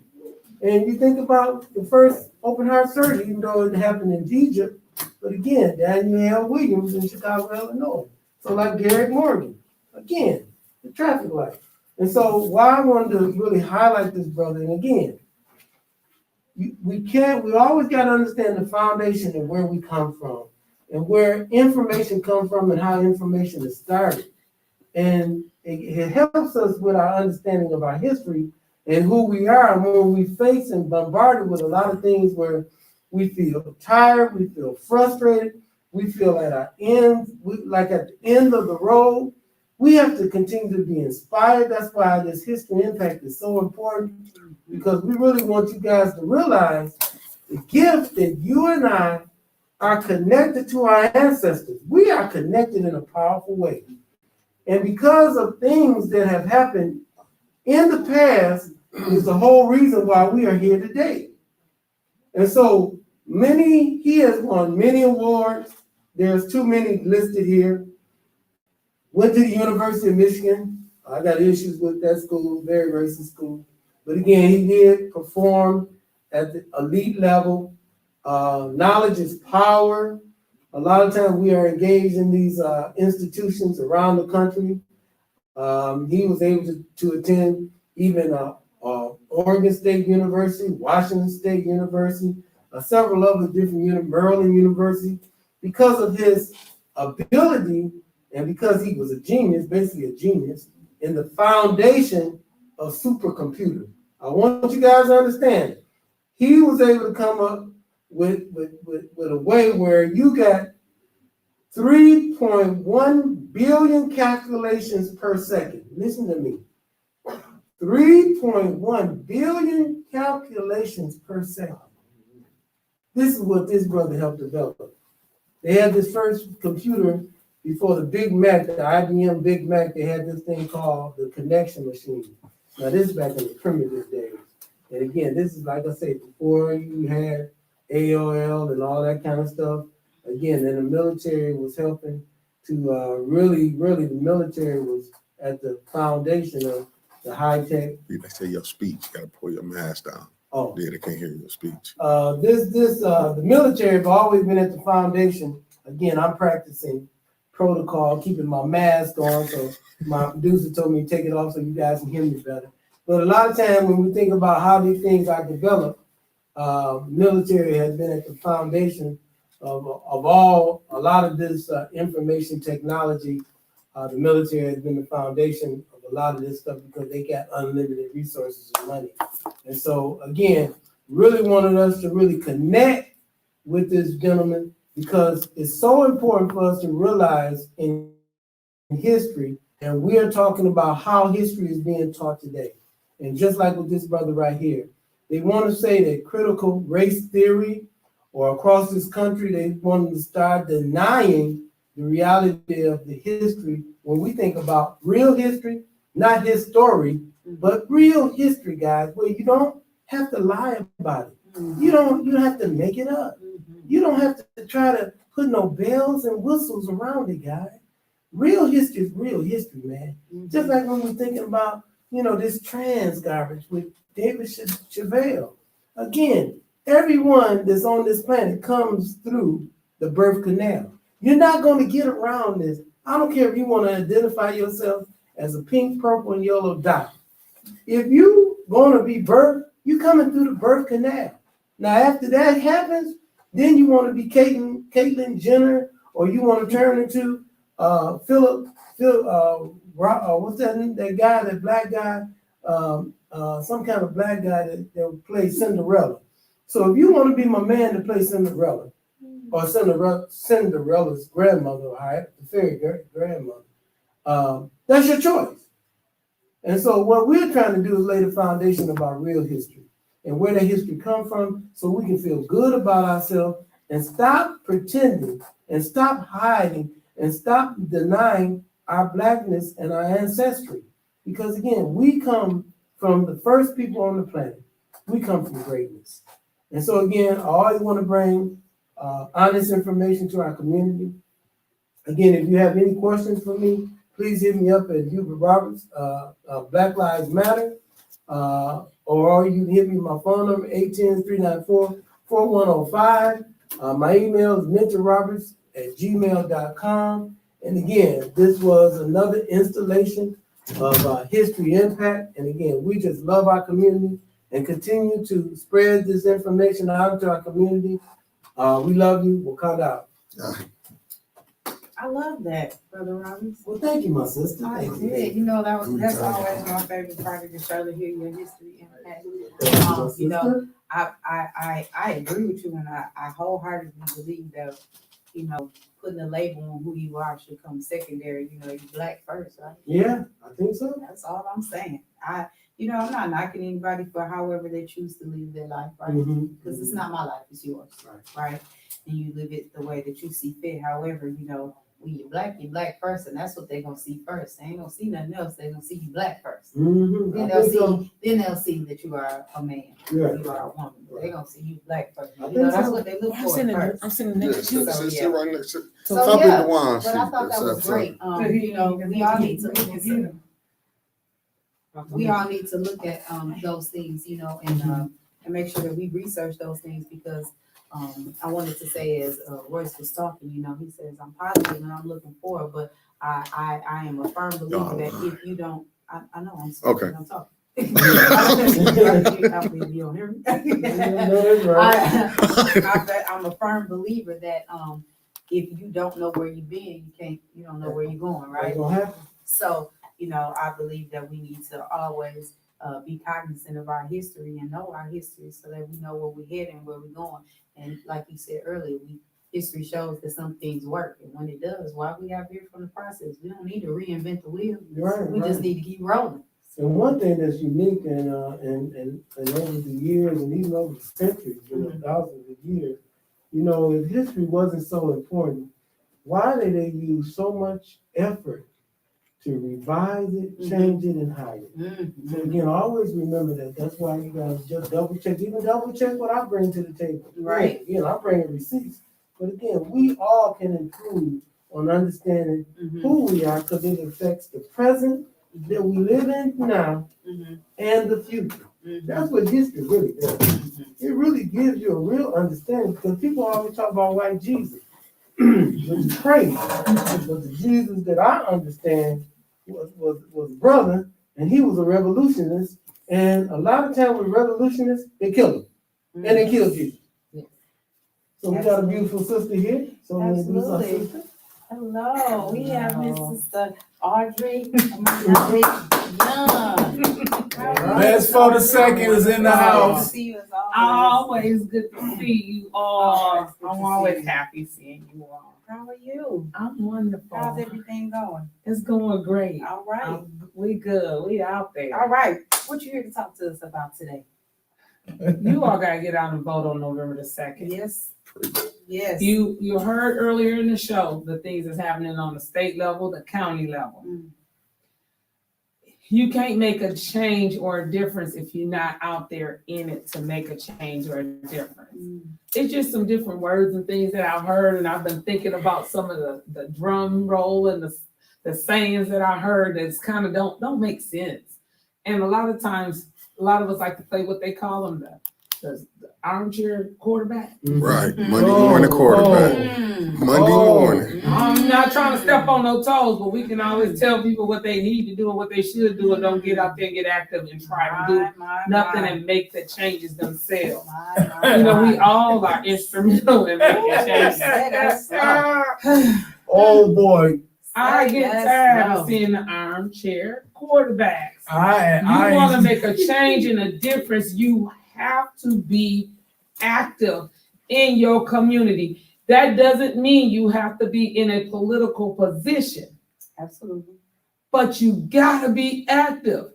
Active means creating a neighborhood association, so you got a collective voice. Being active is asking your neighbor how they doing and make sure that their needs are met and taken care of when you make sure your needs are met and taken care of. We talk about it. We got to stop talking about it and be about it. We got to start walking the street and making sure it's happening. Right. There's a lot of things, can I just say the one thing I was like, people saying you got to take politics out to make sure you get stuff done. You tell me where you gonna go that politics ain't there. You got politics in the church, the mosque, the schools. You got it in the streets. You got it amongst your friends. Jobs. In your home. In your home, because you're trying to convince somebody to think the way you think. And come on to your way of thinking and support you in your beliefs. So you tell me that's one of the craziest things I've heard. Take the politics out and do the work. You ain't gonna get the work done if you don't do the politics. You better get somebody on your side to help you and get somebody to believe in what it is that you believe in. So stop saying it. I understand that politics is politics. Yep, it is. And many of us trick in our own home, and we trick everywhere else we do to get people to believe what it is that we're out there trying to do. So we got to stop and think about what we're saying and stop going along with what somebody else done came up to us and told us. Now we sing it along with them because we don't even really know what it means. We just singing it along because it sounds like a good song. We ain't even thinking about it. So that's something that I was just thinking about as I was just ending up like, how you gonna get laws changed if you ain't politicking? How you gonna make a difference if you ain't politicking? You got to. You don't have to get crazy with it because many of us look at some words like one word that comes to mind when I say we take things out of text is argument. We think it means you got to be, like roaring at each other. But when you go into a courtroom, they ask the lawyers to give closing arguments, which mean they're just giving their case and making sure that their point is put out there. Stop taking the words out of text from what it is and make it be what it's supposed to be. Listen, look up the definition of it. Quit taking somebody else's word for it. Read it and study it for yourself. So that's one of the things that I was just thinking about as I reading literature and hearing the song of the politics. No, we don't want to get caught up into it to where we all stupid and crazy.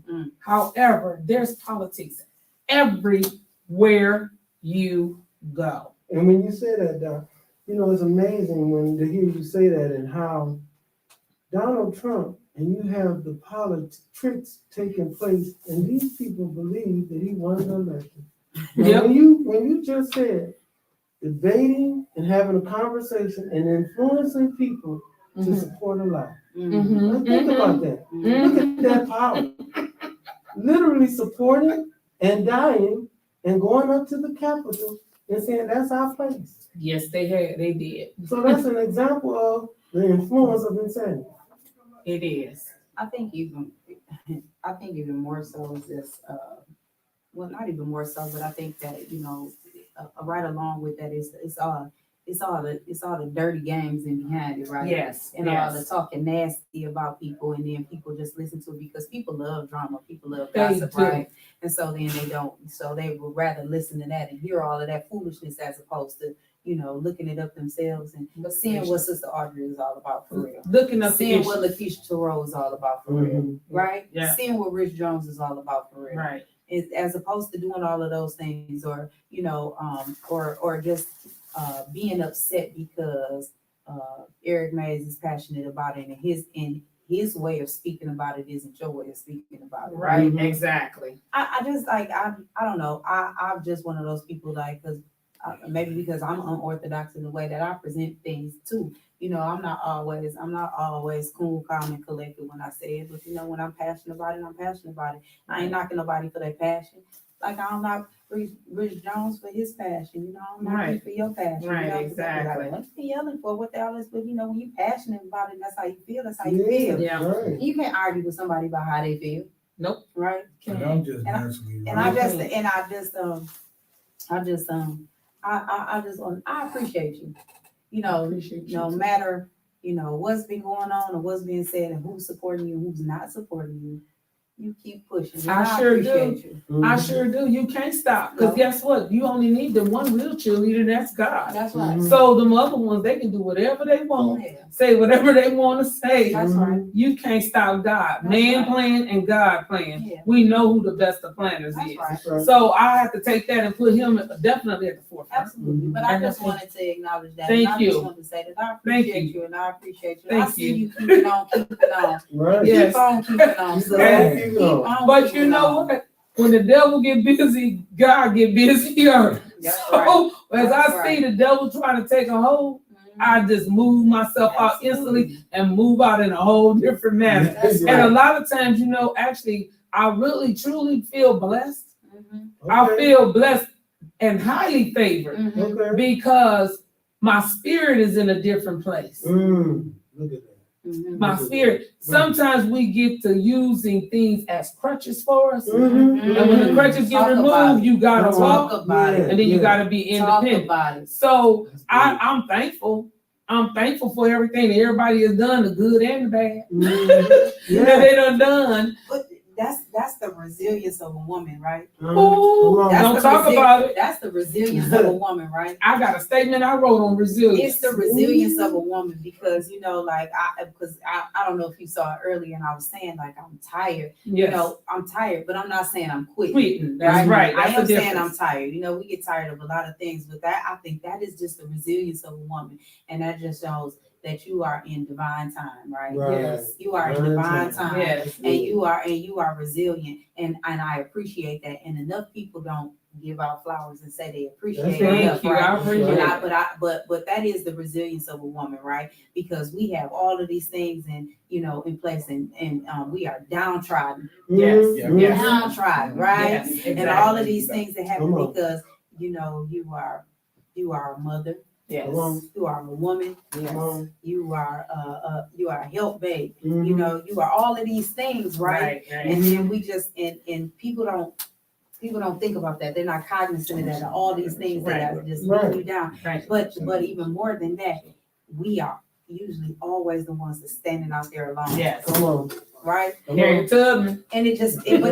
but it makes us more Man, diligent. Stronger. It just makes us more diligent, Yeah. makes us stronger, makes us more Exactly. powerful, makes us more Randall magical. Scott King. Right? Ooh, Lord. And it does, Yes. and it Come just on, makes Leah us Harrison. makes us more magical. Yes. And so I'm Magical. just telling Love you, that. I just want to tell you that I acknowledge and I see your magic, Yep. I see your Thank power, you. I see all of See your that. magic. I Right. see it. Yeah. Right. And Exactly. continue to vibrate high. You said it about resilience.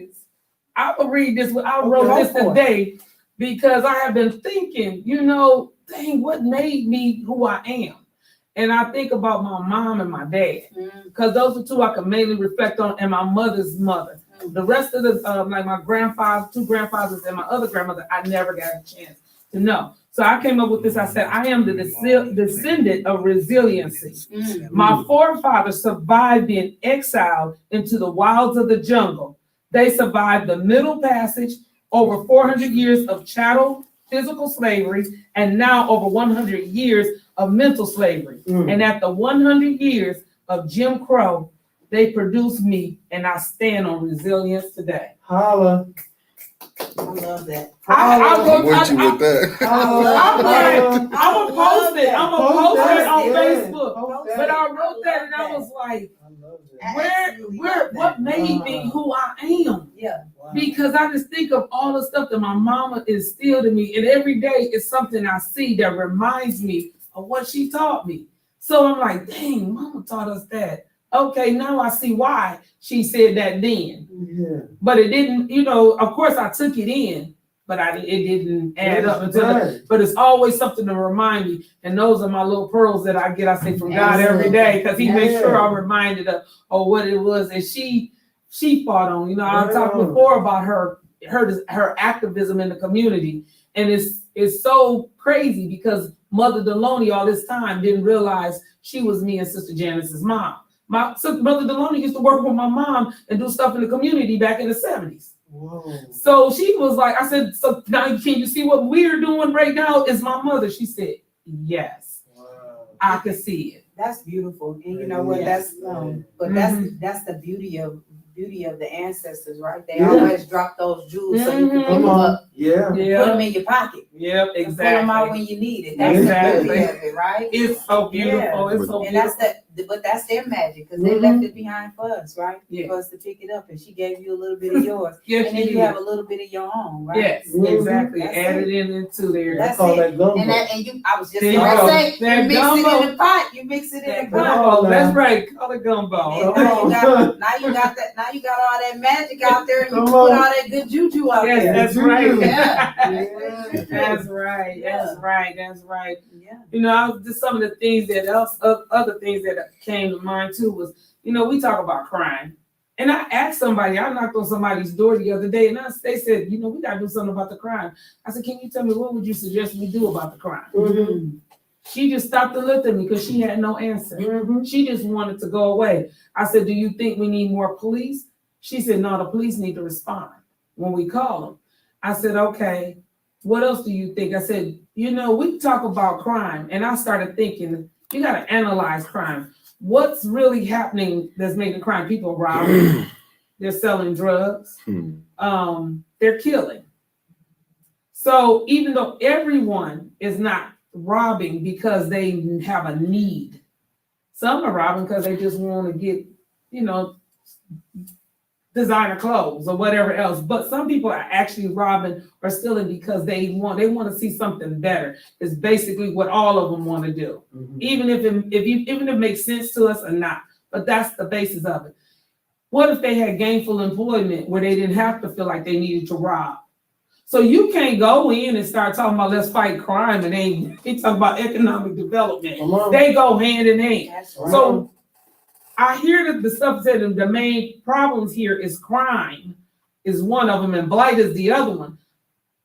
But you gotta have something else on that other side. We can fight crime every day. You can fight blight every day. It's not going to change if you don't instill something else different in the community. We had all of these cleanups this past year. I was involved in some, and I still will be out there involved in some other ones that come up.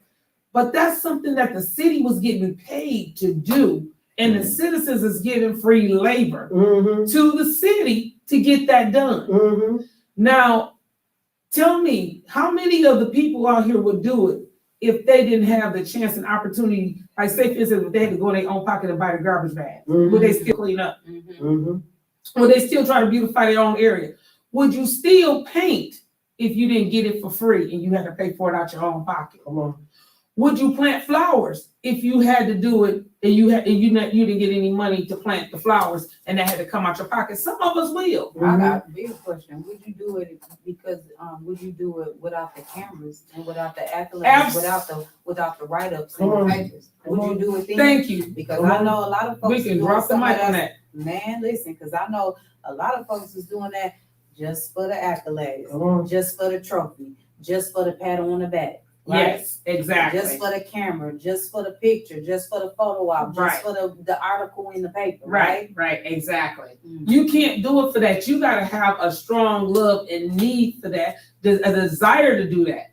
You got to go out and talk to your neighbors and say, hey, look, let's collectively together do this. Many of our neighborhood associations are unofficial. I mean, the neighbors look out for the whole block. They see everything. They're going to tell you if something ain't right. You already know. They're going to watch out for you. They're going to do this. We've been doing this for years. We ain't have no name for no neighborhood association in order to be able to look out for my neighbors. We don't need that. To be able to look out the window, tell you, say, hey, they ain't home. That's right. My one neighbor, he was bold with his. He said, are you supposed to be here? One of our neighbors had a stroke and was out of town.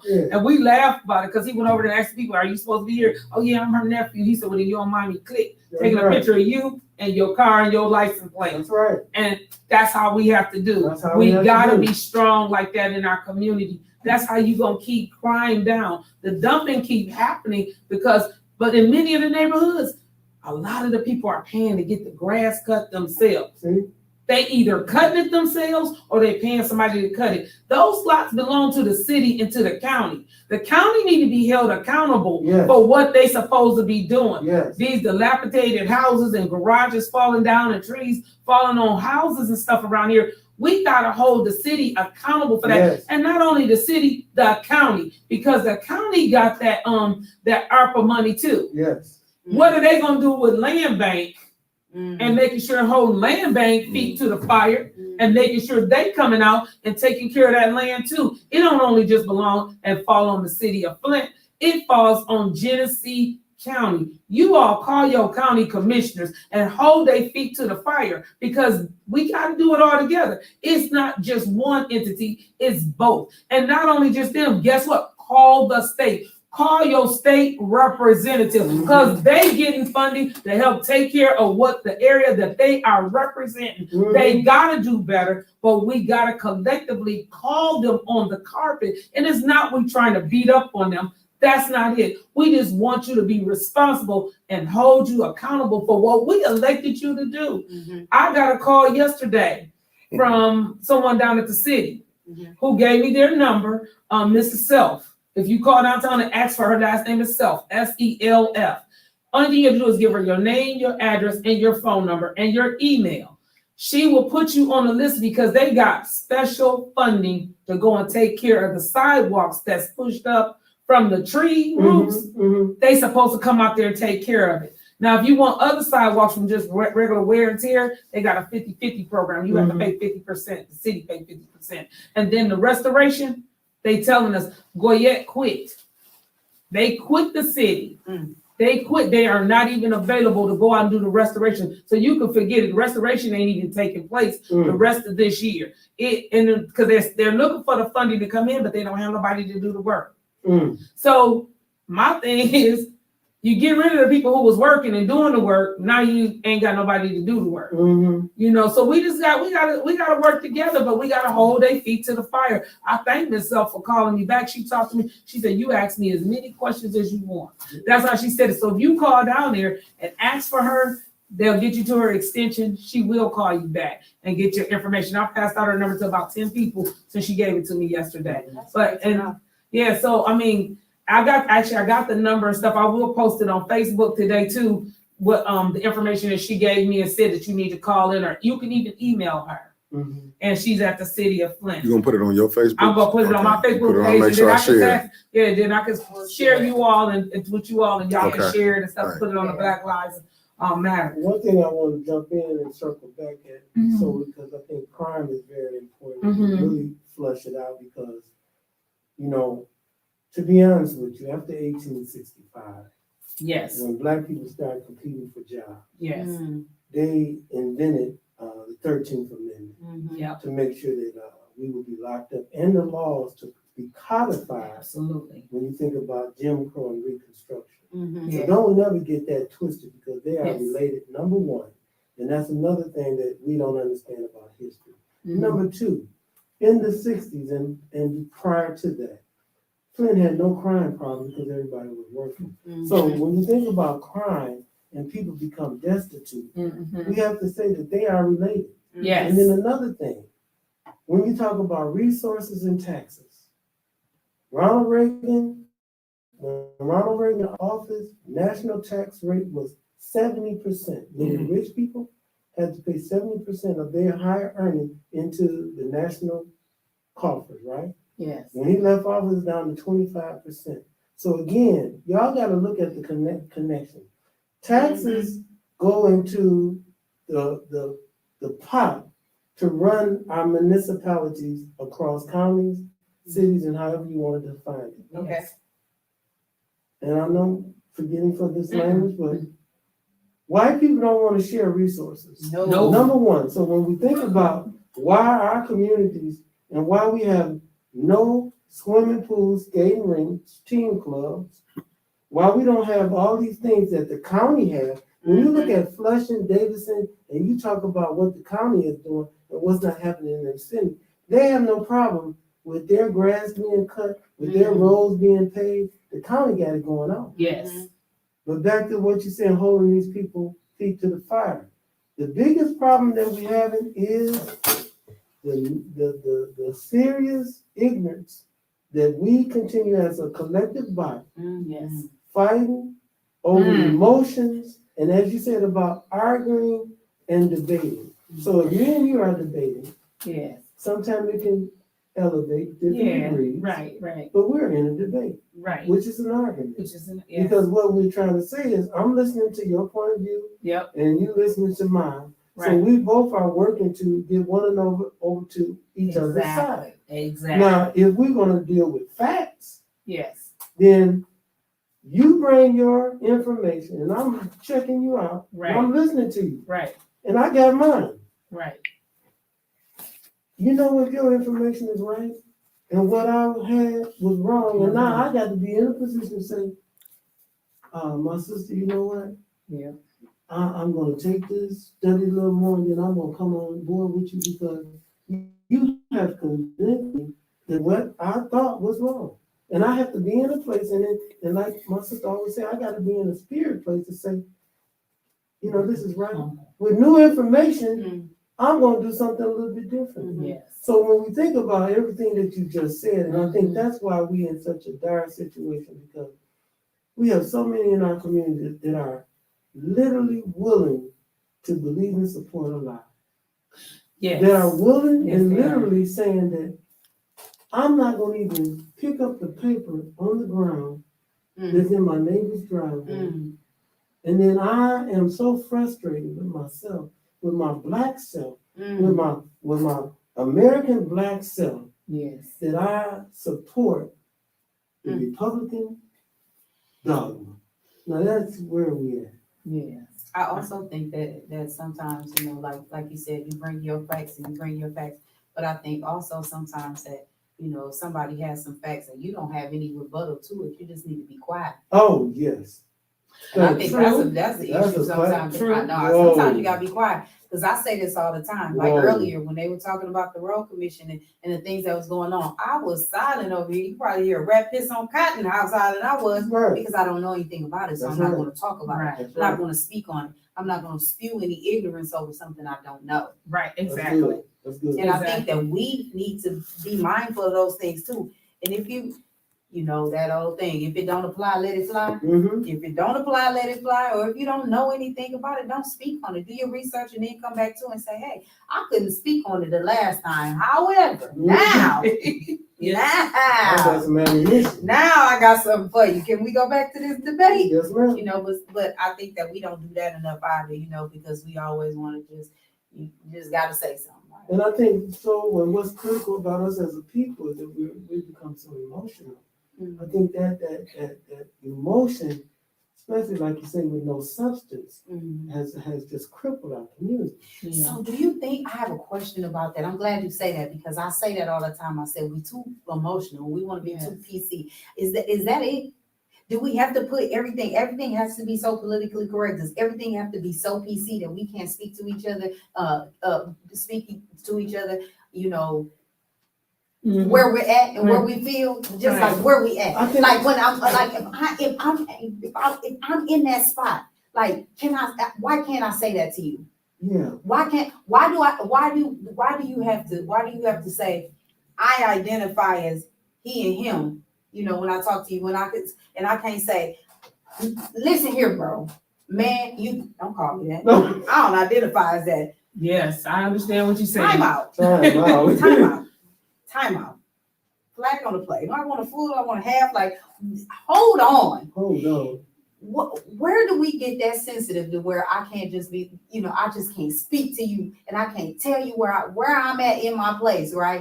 Without having to do all of that. Like, is that what's making us so sensitive? That is what's making And us we're making sensitive. our kids so sensitive. So Yeah. also, like, everybody wins. Everybody gets a trophy. Bullshit. That ain't how that go. That ain't It's a right. winner, it's a damn loser. Now you stop that. Come on. Damn it, I lost.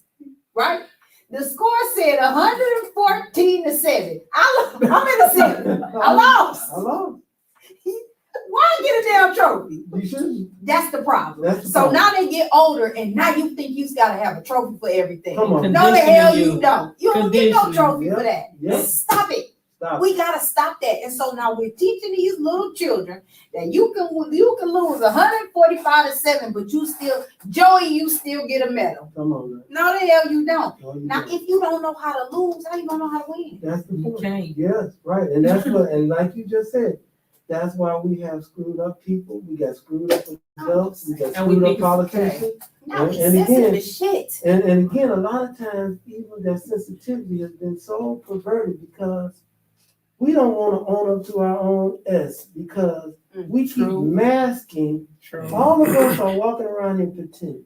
Mm-hmm. We have got these masks on, and nobody want to really get real Mm-hmm. because we screwed up. That's true. So everybody got a mask on and think that boo-boo don't stink. And that's why you just said, you know, when you do the best you can and you fumble, then Donnie McClurkin wrote a song about it. We fall down, we get back up. And again, that's supposed to build character. Yeah. That's supposed to build substance. Because again, that is the only way you're going to get better is you got to fail. And why don't you teach that? Why don't you Right. teach even failure is progress? Come on now. I've told my Right. children that. I say it all the time. Yes. I actually got it on a t-shirt. Even failure is progress because it is. It is. Because now when you go back to do it, you know what not to do. Come on. Right? Come on. Even failure is progress because that's going to push you a little further. Come on. Yeah, Even failure is progress. Right. Why aren't you teaching your children? It's okay to lose. Lose gracefully. You got to know how to lose and say, you know what? Come on. Good game. Good game. Good game. Next time I'm winning though. Right. Is that another thing? We'll teach our kids how to talk and shit. Right. Cause I'm just saying, Right, that's true. you gotta be able to do that. I don't know. That's how I No, feel. no, no, that's real. And when you think That's about true. everything you just said, you know, and back to our culture, because we are communal people. Mhm. And that's how we've always rolled for thousands of years. Yeah. It hasn't just been lately, but the last 500 years that we've lost our minds. And again, we have been so perverted and brainwashed because we have taken on, listen guys, we have taken on characters that are not our own. Mhm. Even our names are not our names. Mhm. We've taken on spirits that are not our spirits. Mhm. And that's why we are fighting. Many of us are in mental anguish. Mhm. Because, and you said we were gonna do this one day, you know, we got black men and women we are in constant struggle with each other. We can't even be 100. Mhm. I can't tell you, honey, I'm afraid. Mhm. I can't even come to you and start crying. You're like, Ooh, brother, what's wrong? can you even call him honey? Come on. Shit, now I'm calling the folks on you. You done called me honey. You get what I'm Trying to saying? violate you. That don't bother me, but you call somebody else honey. Yeah. Woo! You right. Oh my God. See, and like you just said, that's why we are insane, because we have taken on something that's not natural. Yeah. We have taken on behaviors that are not natural. You think about, we live in a society that tells you, you gotta achieve the doctors, the PhD, and all these kind of things, right? Mhm. And at any time, man, you can still be a nigga. Mhm. But you got all, Mhm. and what that does to you psychologically, Mhm. you got all these letters behind you. You got all this money. Look, you got all this bag. But what does it do to you when you go home, like you said, and you can't go to and say, honey, I'm tired. Baby, I'm tired. They done beat me down. They done beat me down, baby. They done beat me down. Yeah. But now she is conditioned just like that to Get off me. what Figure no, it out. ain't no time. There ain't no time. Who tired? Right. What you mean they beat you down? You a man. Come on. You ain't supposed to. Well, you can't even be vulnerable at Come home. on, man. Huh? Come I on. can't. Come on. Bring it in. Bring it in. Stay here right Come here. on. There. Come on. Yeah. Right here. Here you go. Come here. Come here. Yeah. Right here. Right. When we don't even, it's so hard that, and we've been conditioned to be so hard that we can't feel you back up. Come on. Man. Mm-hmm. Right? Come on. And that's I why. can't say, when you come to me like that, why? Yeah. I can't do that because that's supposed to be the peace, right? Right. Come on. Stay here. But maybe we living in Tell an me about upside down world. You know, maybe it's an upside down world how it is. The PC politically correct is what's really setting us back. Yeah. Even in politics. Yeah. Right. Like all these PCs is supposed to be doing this. You can't say this. And Yeah. you know what I'm saying? It's Because if you say it, it'll be offensive to anything. Because we're so sensitive, we don't know how to. As they say, put on our big girl underwear, or your big boy underwear. You don't know how to do that, and just say, you know what? They didn't mean it like that. Like I'm just even listening to some of the comments that was made at city council meeting. I'm like, they didn't say that. That's not it, and it was taken out of text. I said we started to get very universal Karen in here because we want to call a foul on everything. Why? It shouldn't happen like that. That's how come the council meetings have been going the way they have been, because a foul has been called far too many times. When some of the things ain't even being addressed that really should be. We should never in the city of Flint be referred to them people on the north side. But what about when our own is holding it up, calling in and saying, "You people," backing up, Right? profane with the Selling us out, wholesale. No, I'm just because that's what we get. Because you know what? One of the things I heard people saying out in the streets when I was out there just walking, you ain't afraid to be out here, And a lot of times, almost 100% of the time, I'm out there by myself. Guess what? I ain't afraid. Them the people. If I intend to serve them, how can I be afraid of what I'm afraid to serve? That's right. How can I say I don't want to knock on your door Come because you got too much garbage and trash on your porch, and I ain't even offering to help you pick up the garbage and trash off your porch and clean up and beautify around your home? You can't serve people you afraid of. How can you do it? Not correctly. It's not correctly, you can't. And if you look, There is so many of us that are neglected. There's areas in across the city. I took Rich into an area. He said, I didn't even know this was back here. I said, I know you didn't, but I know because I grew up here. That's how I know it was back here. Good. I know this area. Let me take you through and let you see what's not happening. Just got through talking to an old classmate this morning. I said, have you been down your old street? She said, girl, I can't do it. She said, I cried when I went over there because the houses was gone. Yep, and she's a white girl. She said, because back then, when I first moved into the housing projects on Carpenter Road, this is the honest to God truth, I went to Carpenter Road School. But if you went on one side of Webster Road, the side that was Carpenter Road, that was considered, I'm going to just say it, the hunky neighborhood. It was a white neighborhood. That's what we called it. On the other side of Webster Road, that was blacks. We was not there on that other side of Webster Road at Carpenter Road School after dark. You better be back down in them 235s. You know what I'm talking about, the hood houses. That's what they call them, 235s. Or you better be back down in the projects when it get to be dark. That was our truth. That's where we live. Now you go over there, it looks like what they say, third world country, world country. When you go through there, all them houses gone. They had a water main that had broke and was running for days. And the people was like, what they gonna do about the river flowing down there? But nobody called in. So I said, Rich, let's call in. Me and Rich called in and called it in and left it on the voicemail. Then he followed up again on Monday because that's what was happening. I said, you need to come back out here and check and make sure it's taken care of. By the time he went back out there, they had come and taken care of it. But then nobody even reported. Look at that. That's what I'm saying. And this is a predominantly white community, not a black community. So you got the problems in all the communities. So don't say them people on the north side and be referring to it like it's all just blacks over here that's having problems and issues. Now that right there is very irritating. It ain't gonna even be tolerated. That cannot be tolerated anymore. Something have to be done about that type of language and referring to people, or even just trying to degrade people because you think that they don't have education. Like you say, you can have all the letters behind your name and still be an educated fool. It don't make a difference. What is that going to solve if you don't know how to apply it? I was in my doctorate program, had a year in. I had about four classes in. You know what? I stopped. You know why? Because it wasn't going to get me any more money doing the job that I'm doing now. I was going to walk out with a bill. So I didn't need it, and I didn't need those letters. I didn't need it to teach in the college where I taught.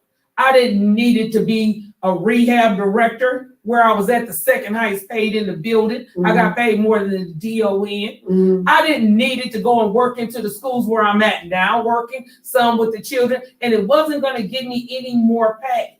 Why? Why did I need it? I don't need it to show nobody that I'm smart. I know I'm smart. So I don't have to prove that to nobody. But when we go to their school, that's just to make us assimilate us into their society. Right. When we learn in their history, like you always said, brother, we learn in their history. Their history. We go to get their letters. Because you know who started college didn't even go to college. Right. When you go all the way back and understand that. Exactly. So they didn't go. But all these, like you saw, all these letters and all this, at the end of the day, like you earlier, what y'all said about the road commission, about the color, how they did they pay. Yeah. Same thing with being a school teacher, being a doctor. They gonna send the worst ones here. Absolutely, but I agree with you. You be like, you don't need all of those things in there. I am just a firm believer if you continue to be yourself, and you stand on what you stand on, and you don't have to take crumbs from nobody. Nobody. And because what God has for you is for you. And can't nobody take it. Can't nobody take it. Can't nobody take it. You can try at all, right? But you can't get it. You can't. You cannot and get it. And if I listen, I ain't got a whole lot of places, I've been in a whole lot of positions. I ain't got nobody's degree. I don't have one, not one. Right. Exactly. Not even a little bit. And so, I have a high school diploma. But you know how to use it. And I think I demand that because I don't need that to tell me that I can do this job. I don't need that. What's so critical about this whole education piece, because again, I'm in the schools also, and we had Southwestern and Durant-Torrey-Mott. Yes. And it was amazing the other day, we was greeting the students, and then we got a chance to talk to a fourth grade class at Durant-Torrey-Mott. And so the teacher said that the mother called in and she was concerned about her little girls, the twin girls' hair and their clothes because they was having a pizza birthday party. But the fourth graders in this classroom are all reading at a first grade level. You said fourth graders. Fourth graders are reading at a first grade level. And then I'm Concerned about the clothes. and the parents are concerned about a I'm glad you party, brought that up. a party with pizza and making sure that the girls' hair, because they had braids, the teacher pointed the girls out to us, and their clothes was tight. But these fourth graders are reading at a first grade level. Then we teach a class at Southwestern on Wednesdays with 12th graders. And these 12th graders are reading at a fourth grade level. Now, if knowledge, there's a difference between education and being educated. Yes. And I think that's where we got twisted, because if education wasn't so important, why was they working so hard to make sure Black people, if you got caught reading a book, you would be put to death? Think about knowledge, because when you think about, many of us come from tribes that we spoke 5 and 6 languages off the rip, Right. on the real tip. And if you want to go back to history and understanding the whole concept of history, we were the first people on the planet, so we invented language and most everything else. Now, when you talk about how do you apply in a system that is diametrically opposed to your existence, so we have families and parents and institutions like our churches, because even though I'm from Chicago, I grew up on St. John, and I do know the power of community and what they demanded, excellence, and they didn't sugarcoat it. No. We went to church after school to help us with our arithmetic, our phonics, our spelling, and our reading.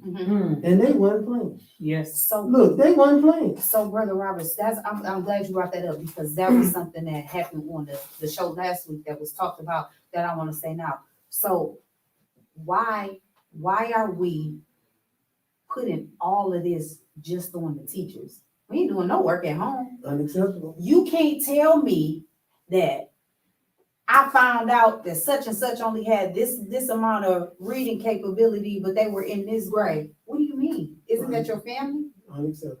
I don't understand that. When did we become such punk ass parents that we don't teach our children at home? Why doesn't your kindergartner know how to tie his shoe and count to 100 before he gets to class? Well, Before he even starts? Why doesn't he know his colors? yeah. Why doesn't he know these things? These are the things that you teach at home. That's just the help, right? They go to school for help. That's not where they get. You still have to continue that at home. But if you just allowing them to go to school because you want to get them away from around you, that's what you get. Yes, ma'am. Right? Yes, And ma'am. if that's what you do at home and that's all that you require is that little bit, that's all that you're going to get. But why don't you demand that? My son, when he was playing, you know, they say you can have a D average and still play. That wasn't, but that's not what I say. Yeah, I say you have to have at least a B in Mhm. all of your classes. all of them. They only said that. I said, well, I tell you what, sir, you're gonna sit out this year. Come on. You're not now. gonna play this, you're not gonna play this season. Come on now. Now, I don't care what they said, but what did I say at home? Come on Now, now. until we have those type of things that happen, and I say, you get your grades up. I don't care if you get your grades up the next time. You sitting this one out because you should have had it done prior to that. Yes, Yeah. That's ma'am. the You thing already that I knew. don't tolerate that. Yeah. So when do we get to the point that we don't tolerate that and we just expect the teachers to do all of our work? And when you say that, we used to listen, and that's why history is so important, because you can see from the 30s to the 40s. Yeah. All that was, listen, man, from the 30s and the 40s, all that was in place, man. They weren't Absolutely. playing, like you say, 95% started home. Absolutely. All that in school is the grade. That's the social. That's the it. social That's construct, teaching you right? social. That's That's social. right. That's But right. the foundation, you come in there prepared, babe. That's all I'm saying. And but when you look at it, man, it's our people have been under attack from day one, man. Mhm. They never wanted us to get no kind of education. Absolutely. They didn't want us to participate in this thing called America, capitalism, at all across the board. Absolutely. And so when you say it is our fault, because even with the drugs and all that was intentionally put in our community, they have been trying to destroy our community from this. After we was brought here to pick cotton, that's all we was brought here to do, y'all, pick cotton Entertainment. and entertain. We was more together when we picked cotton than we are today.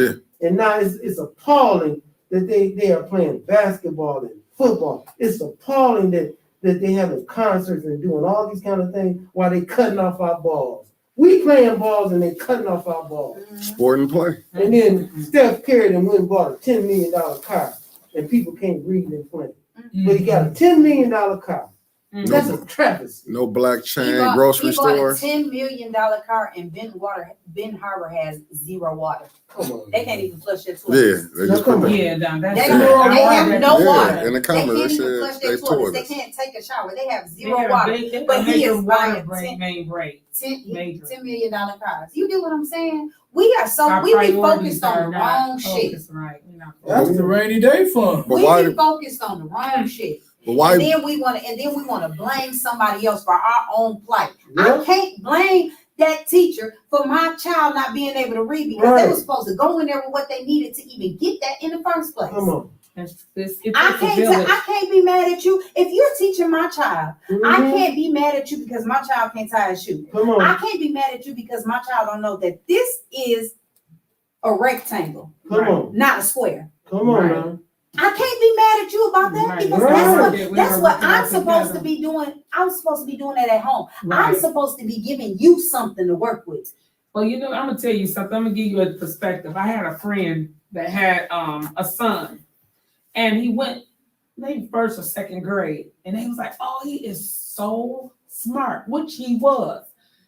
Every grade after that, he was the teacher's pet because he was so smart, and he just kept getting moved along. And it wasn't until he was like maybe fourth or fifth grade that his mom realized there was things he didn't know because they kept giving him good grades because he was so smart and such a sweet child.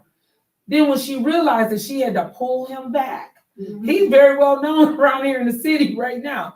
I won't say his name on camera, but he was able to catch up because he was smart, but she had to take the initiative to get him back up there. But she didn't even realize he wasn't getting it because he was getting great grades. But you got, as a parent, that just go to show you. So just because your child getting good grades don't mean that they actually know what it is. Because I worked in the school system. I done seen them push kids out. Like, if you a bad one, when that school want to get you out and want to deal with you, Right. they'll push you out as a C student. My cousin was a class clown. He's in his 50s now. He lived in another state. He flunked every year.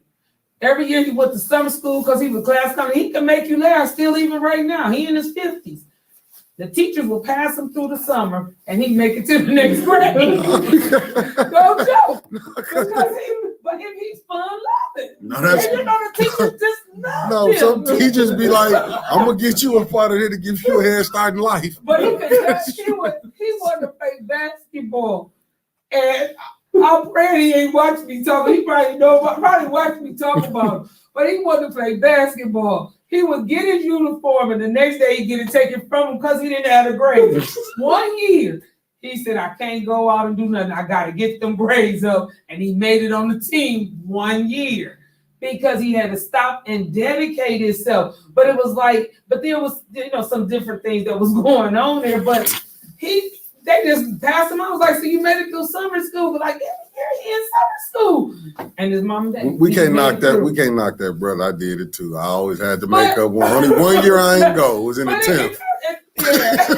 But 1 year I ain't go but in the that's okay 10th. because if you're struggling, but I want you all to go and read the history of how this educational system got started. Right. Then go back and read what came about that made the Catholic school come about because they had to fight. They went to jail too and everything to fight for their own educational system, which was sad. So there was other things, and then you go into, because you know the nation got their own, Islam got their own educational system. Right. See, a lot of times people think, and then you talk about the Montessori schools, you got all these different learning paradigms. So you got to think about it. They all teach in a different manner. They all use different steps to teach. When you start to looking at, what is it? Hegel, Dewey, and Kant, their whole perspective, and this is the public school system. I hope I don't get my hand slapped for this. Their whole, no, because it's written in the books. When I was working on my doctorate degree in education, their whole goal is to make every child think like a white Protestant male. And that's written in their books when you go to start studying. So as you start to looking at it and looking at how they it's like they programming our children. So they lose out because they're programming by repetition. But when they're coming home for the summer break, they're not in repetition. So then they losing it. But some of them can get back up on board with a little bit of training. And then you talking about the teacher with all of these babies in the classroom.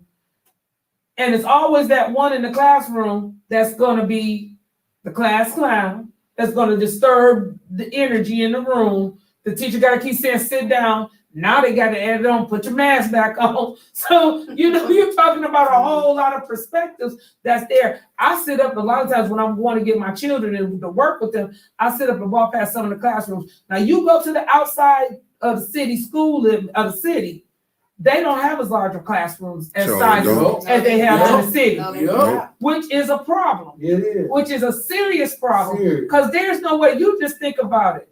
And I've had people to say to me, I've had in the past, my oldest daughter is almost 32. I've had as many as 14 girls at my house at one time.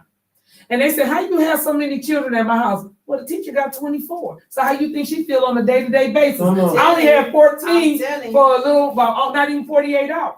So you talking about them trying to get them, and they there at my house for sport and play. They ain't at my house in the books reading and learning. So now you're trying to keep them all on the same perspective, and you don't have every child at the same learning capacity because they're all not the same age. That's right. They're not the same age. They all might be in that classroom 6, but you got early 6 and you got late 6. So you got them at different developmental stages. They're not going to learn at the same rate. It's ridiculous to expect that. You can't not expect that. And yeah, we have, you know, like you say, some people just, I mean, their development, I mean, I'm looking at some of the children that I have that I'm working with, and I go in the classroom like, why this baby ain't in my program?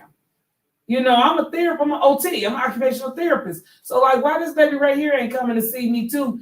Ain't nobody put them on an IEP, they on an IEP, but you ain't got them coming outside this classroom to get no occupational therapy. They need to start working on their hands and working on how to properly function. That's what Bada just said. She said programming our children in a box called a classroom for 7 hours a day is hell for children. And they killing our babies. And then what they don't learn in class, they expect them to go home and take home to learn. And I'm gonna tell you, I homeschooled 3 of my children, all 3 different grades. I homeschooled them for a whole year and worked full time. In the mornings, they got up at 5 o'clock and we said prayer. They did their spiritual reading. They watched the news because a part of their English assignment, their language assignment, was also they studied social studies and history assignment. So they had to report to me every day something happened in the local news, state news, the country news, the national news, and around the world. And they had a journal, but that was their language. They learned how to do that. When they did math, they didn't only just sit down there and do the math right there at the table. We cooking. So guess what? We got to do some measurements. Teach your babies how to cook. They learning measurements. They learn how to add, how to cut a recipe, how to double a recipe. That's where they learning their addition, subtraction, time, multiplication, and their fractions. And not to cut you off, that's why I want to say them boys in the street. Yes. We look at them as useless. They smart. Them drug dealers. They some grand them boys. Listen, anytime you can get some people to create I'm just saying, being honest. Being honest. They created their own job. Yes. set up their own organization. Yeah. Do you understand when you got one person that can control a neighborhood? He got 10 or 20 That's a people leader. coming to him to getting their candy from him. That's a supervisor. They getting their candy when it's other candy That stores. is a production supervisor. But I'm saying, you mean to And tell his me plan, them you could put that sucker in could there, none you of them gonna go run it no 500 like a boss. no corporations? You mean to tell me could none of them brothers who come up with an idea? Because I watched set up Griselda Blanco.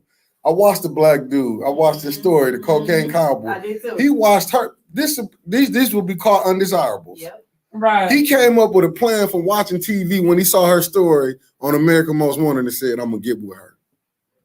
Went with her, got with her. Now remember, this lady had millions. Right. But this was a guy who was just sitting on TV. How did he formulate to write a letter? Remember, he had to write a letter. He did. And they didn't like black people. These was Colombians. I'm saying these are people, even when you go with Rick Ross, they set up $1 million corporations. Even the people here, I'm not gonna say their name that did the numbers here. They try to knock it, but that really helped our people. We couldn't get no jobs, so we had to create our own line. That's what I'm saying. These are people. You mean to tell me they couldn't handle no $500 million corporation? What about the loan sharks? Come on, Yeah. Walmart. What about the loan sharks? Name of the voice about it, that's me. That's our That's all I'm saying. These people right here. producer. These people right here, they mean to tell me blacks can't do nothing. When every time they put something on us, we do something different. That's right. That's true. That's We put that true. jazz on them. And killed them. They took the jazz away. Jazz ain't number rap, but rap is just the chop. Right. Go look at. I went back and watched some of them guys from the 50s and 60s on YouTube. How they have it, man. Them dudes was rapping. Come on. Yeah. When you go back and look, they was rapping, but it was just telling their story. right. What the blues was, rap ain't nothing but just the newer of the blues. Stories? Because you still using blues and you lose the R&B as they say. Rap. Not because it's the people who control them. Rap is getting away from but it's what the y'all been talking about poison in the mind. Yeah, but it's the people who control them. Just like Bada said, sending our kids. But I'm gonna tell you, we crazy for that, sending our kids to these white people. Come on. I don't care what nobody say. We keep sending our kids to these white people. Correct. You programming them. Send your future to the devil. Yeah. You're gonna send your future to the devil. And you're paying for it and they're paying for it because they're having a lot of things that they know. But our kids, but what's messed up though, when you send them out to the colleges. Mm-hmm. And as you say, with Becky with the good hair, we wondering why they go get Becky. I be confused when I see a person, a black guy with a white woman. Come on. You didn't love your mother enough to go pick who your mama was. Like your mama. I'm just saying, it hurts my heart when I see a black girl when they with a white guy. You didn't love your daddy that much. I mean, if your daddy wasn't in your life, you didn't have no uncles. I mean, I had mines in my life, but I still had uncles. I did too, and I You know what I'm saying? Some of y'all, yeah, I'm even with Brother Roberts. You an uncle. You know what I'm saying, brother? Even Sister Muhammad. Like I said, you know, showing up to my mother for y'all. I don't know how happy I was for y'all. Yeah, man. You know, but see, we don't have communities like that. No, we don't. We got to be You know, valid. like I said, I just met y'all maybe what 3-4 months ago. Right. Maybe with you, Brother Roberts, back in February. Yeah. Met Rich Jones. Right. You know what I'm saying? We can't have community like that. We gotta be a village. Because why couldn't we support you? That was your mother. But I'm just saying. I didn't have to know your mother to support. But a lot of people won't do that. You know what I'm saying? We had different sides. But I didn't have to know your mother to support you, Nikki. I didn't have to know your mother to be there for you. But I'm saying, or to call. And I don't need no trophy for this. Yeah. But I didn't need to know your mother to call you every day. Actually, no. But I'm saying because he wasn't. And I knew he wasn't, right? But then nobody needed to do that and tell me to do that. Yeah, but he just checked. But I'm look at all the other kids that didn't die though. Yeah. Like with their mothers. Where the city was at for their mothers. Absolutely. You know what where I'm saying? Where are we at right now? Because they still dying. Where's my family at for my mother? That's the reason why I did everything that I did. Because that's why I be appreciating that. I know what I went through. Yeah, you know. But the point that's what I'm saying. Like all the mothers that done lost kids. Right. You know what I'm saying? I appreciate it, but I'm saying it's other mothers who hurting, other kids who hurting. Even from this water, what's in there? People lost. You know what I'm saying? Right. Even like looking between somebody passing and that politic reboot page, I don't even like looking at Facebook no more. Yeah. Well, yeah. Man, I'm It's just, depressing. you know, it is, but all the death that we've experienced, I'm saying, Flint, we should do better. Even like we could do better. That's what I'm saying. All the death, and it ain't gonna stop. Because as long as we keep going through this BS, we're gonna keep getting more death. Maybe that's God trying to talk to us. Right. It's, We know it's a plague. The COVID is definitely a plague. It's trying to They make better us be wake more up. humble and more Right. submissive. Many of us don't want to submit to what it is that we're doing. We're supposed to be doing. I mean, you think about it, I'm just gonna tell you, I went into a Catholic school the other day, and when I was getting trained, and the lady told me, she said, they're gonna look at you funny with your mask on. I said, well, then they're just gonna look at me funny because I ain't taking it off. And they did, they looked at me, I don't care, it ain't coming off in here. I'm not gonna walk through your school without the mask on, and where's the hand sanitizer? That's what I want to know. So, yeah, right, and I just read on Facebook, you know the what they call it? The hand, foot, mouth. They said it's running rampant. I'm like, well, what the world? But you know what? I'm gonna tell you, and I'm gonna say this. When I got that COVID test done, because you know we had to do all of that stuff back here earlier this year. One I did for my daughter because she was getting ready to travel. So I just did it. When they did the one in the mouth, my mouth haven't felt right since then. That's the honest to God truth. And it's like it's sensitive to different things like the heat, the extra cold or the hot.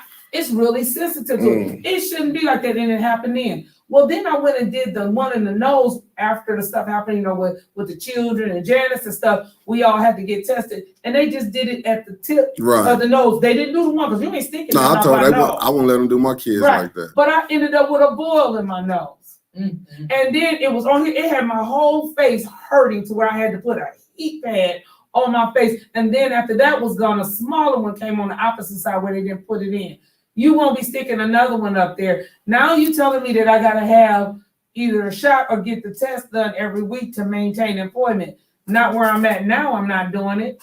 You want to get you can get the tissue and you can get it in the tissue. We gotta start taking a stance on things. You know, and this ain't a debate on none of that. I'm not doing that. Right, I'm with But my thing is that whatever it is that you are convicted with and believe, you have to stand firm on it. You cannot allow yourself to be bullied into things that you don't want or don't believe. People will try to sway you over politics, you into their way of thinking to try to control you. And then as soon as you don't go the way that they want you to go, they ain't got enough respect for you to say, respectfully, we can walk away and say, we just don't agree. Walk away and say, you just don't agree. You don't have to agree with me. We can agree to disagree. We can agree to disagree. Right. Just don't bother me. Don't try to bully me. And that's what's wrong. Brother. No, we need to close that's what's wrong. I said, Oh, again, well, thank you so much. My sister, thank you so much. It's been a great conversation. We appreciate you coming as always. And then our community, what we are always engaged in is healthy conversation because we're about solutions. We understand that we gotta focus in on some areas and we gotta celebrate one another. We gotta be excited about each other. Right. And again, sometimes it looks like it can be so bleak. But what we really gotta do is continue to really just double up and loving on each other. I thank you, my sister. Thank you. It's always an honor to see you, my queen. And again, for Black Lives Matter Flint Incorporated, again, we are continuing to be a part of this community. We need recruitment. We want you guys to come on board. And again, for me, Wakanda out. So